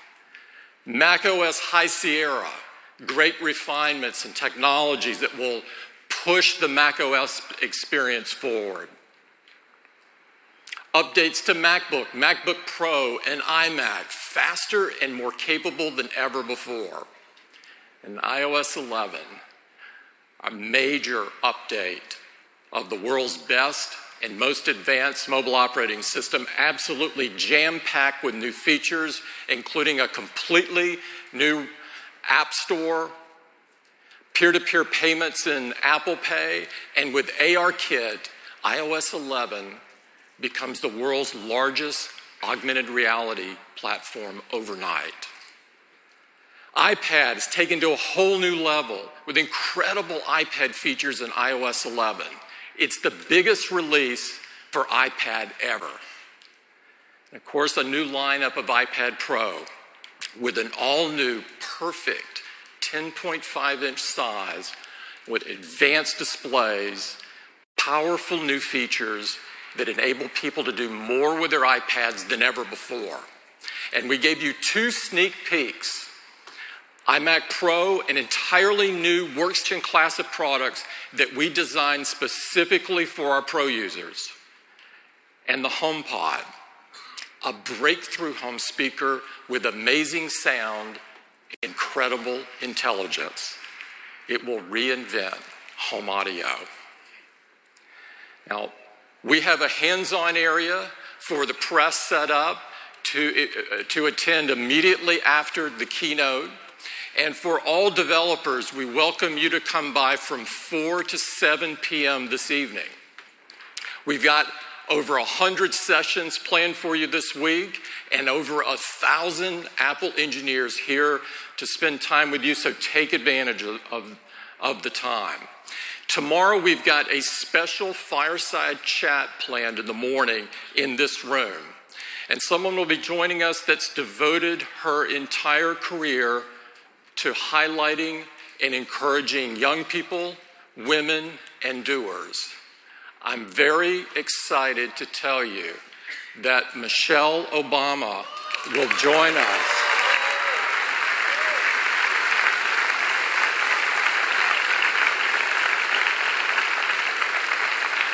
She'll be joining us for the open session in this room tomorrow, and she'll be talking about empowering people from all walks of life to change the world. This is a very special treat, and I encourage everyone to come. I hope everyone here has a fantastic week. Thank you. Thank you.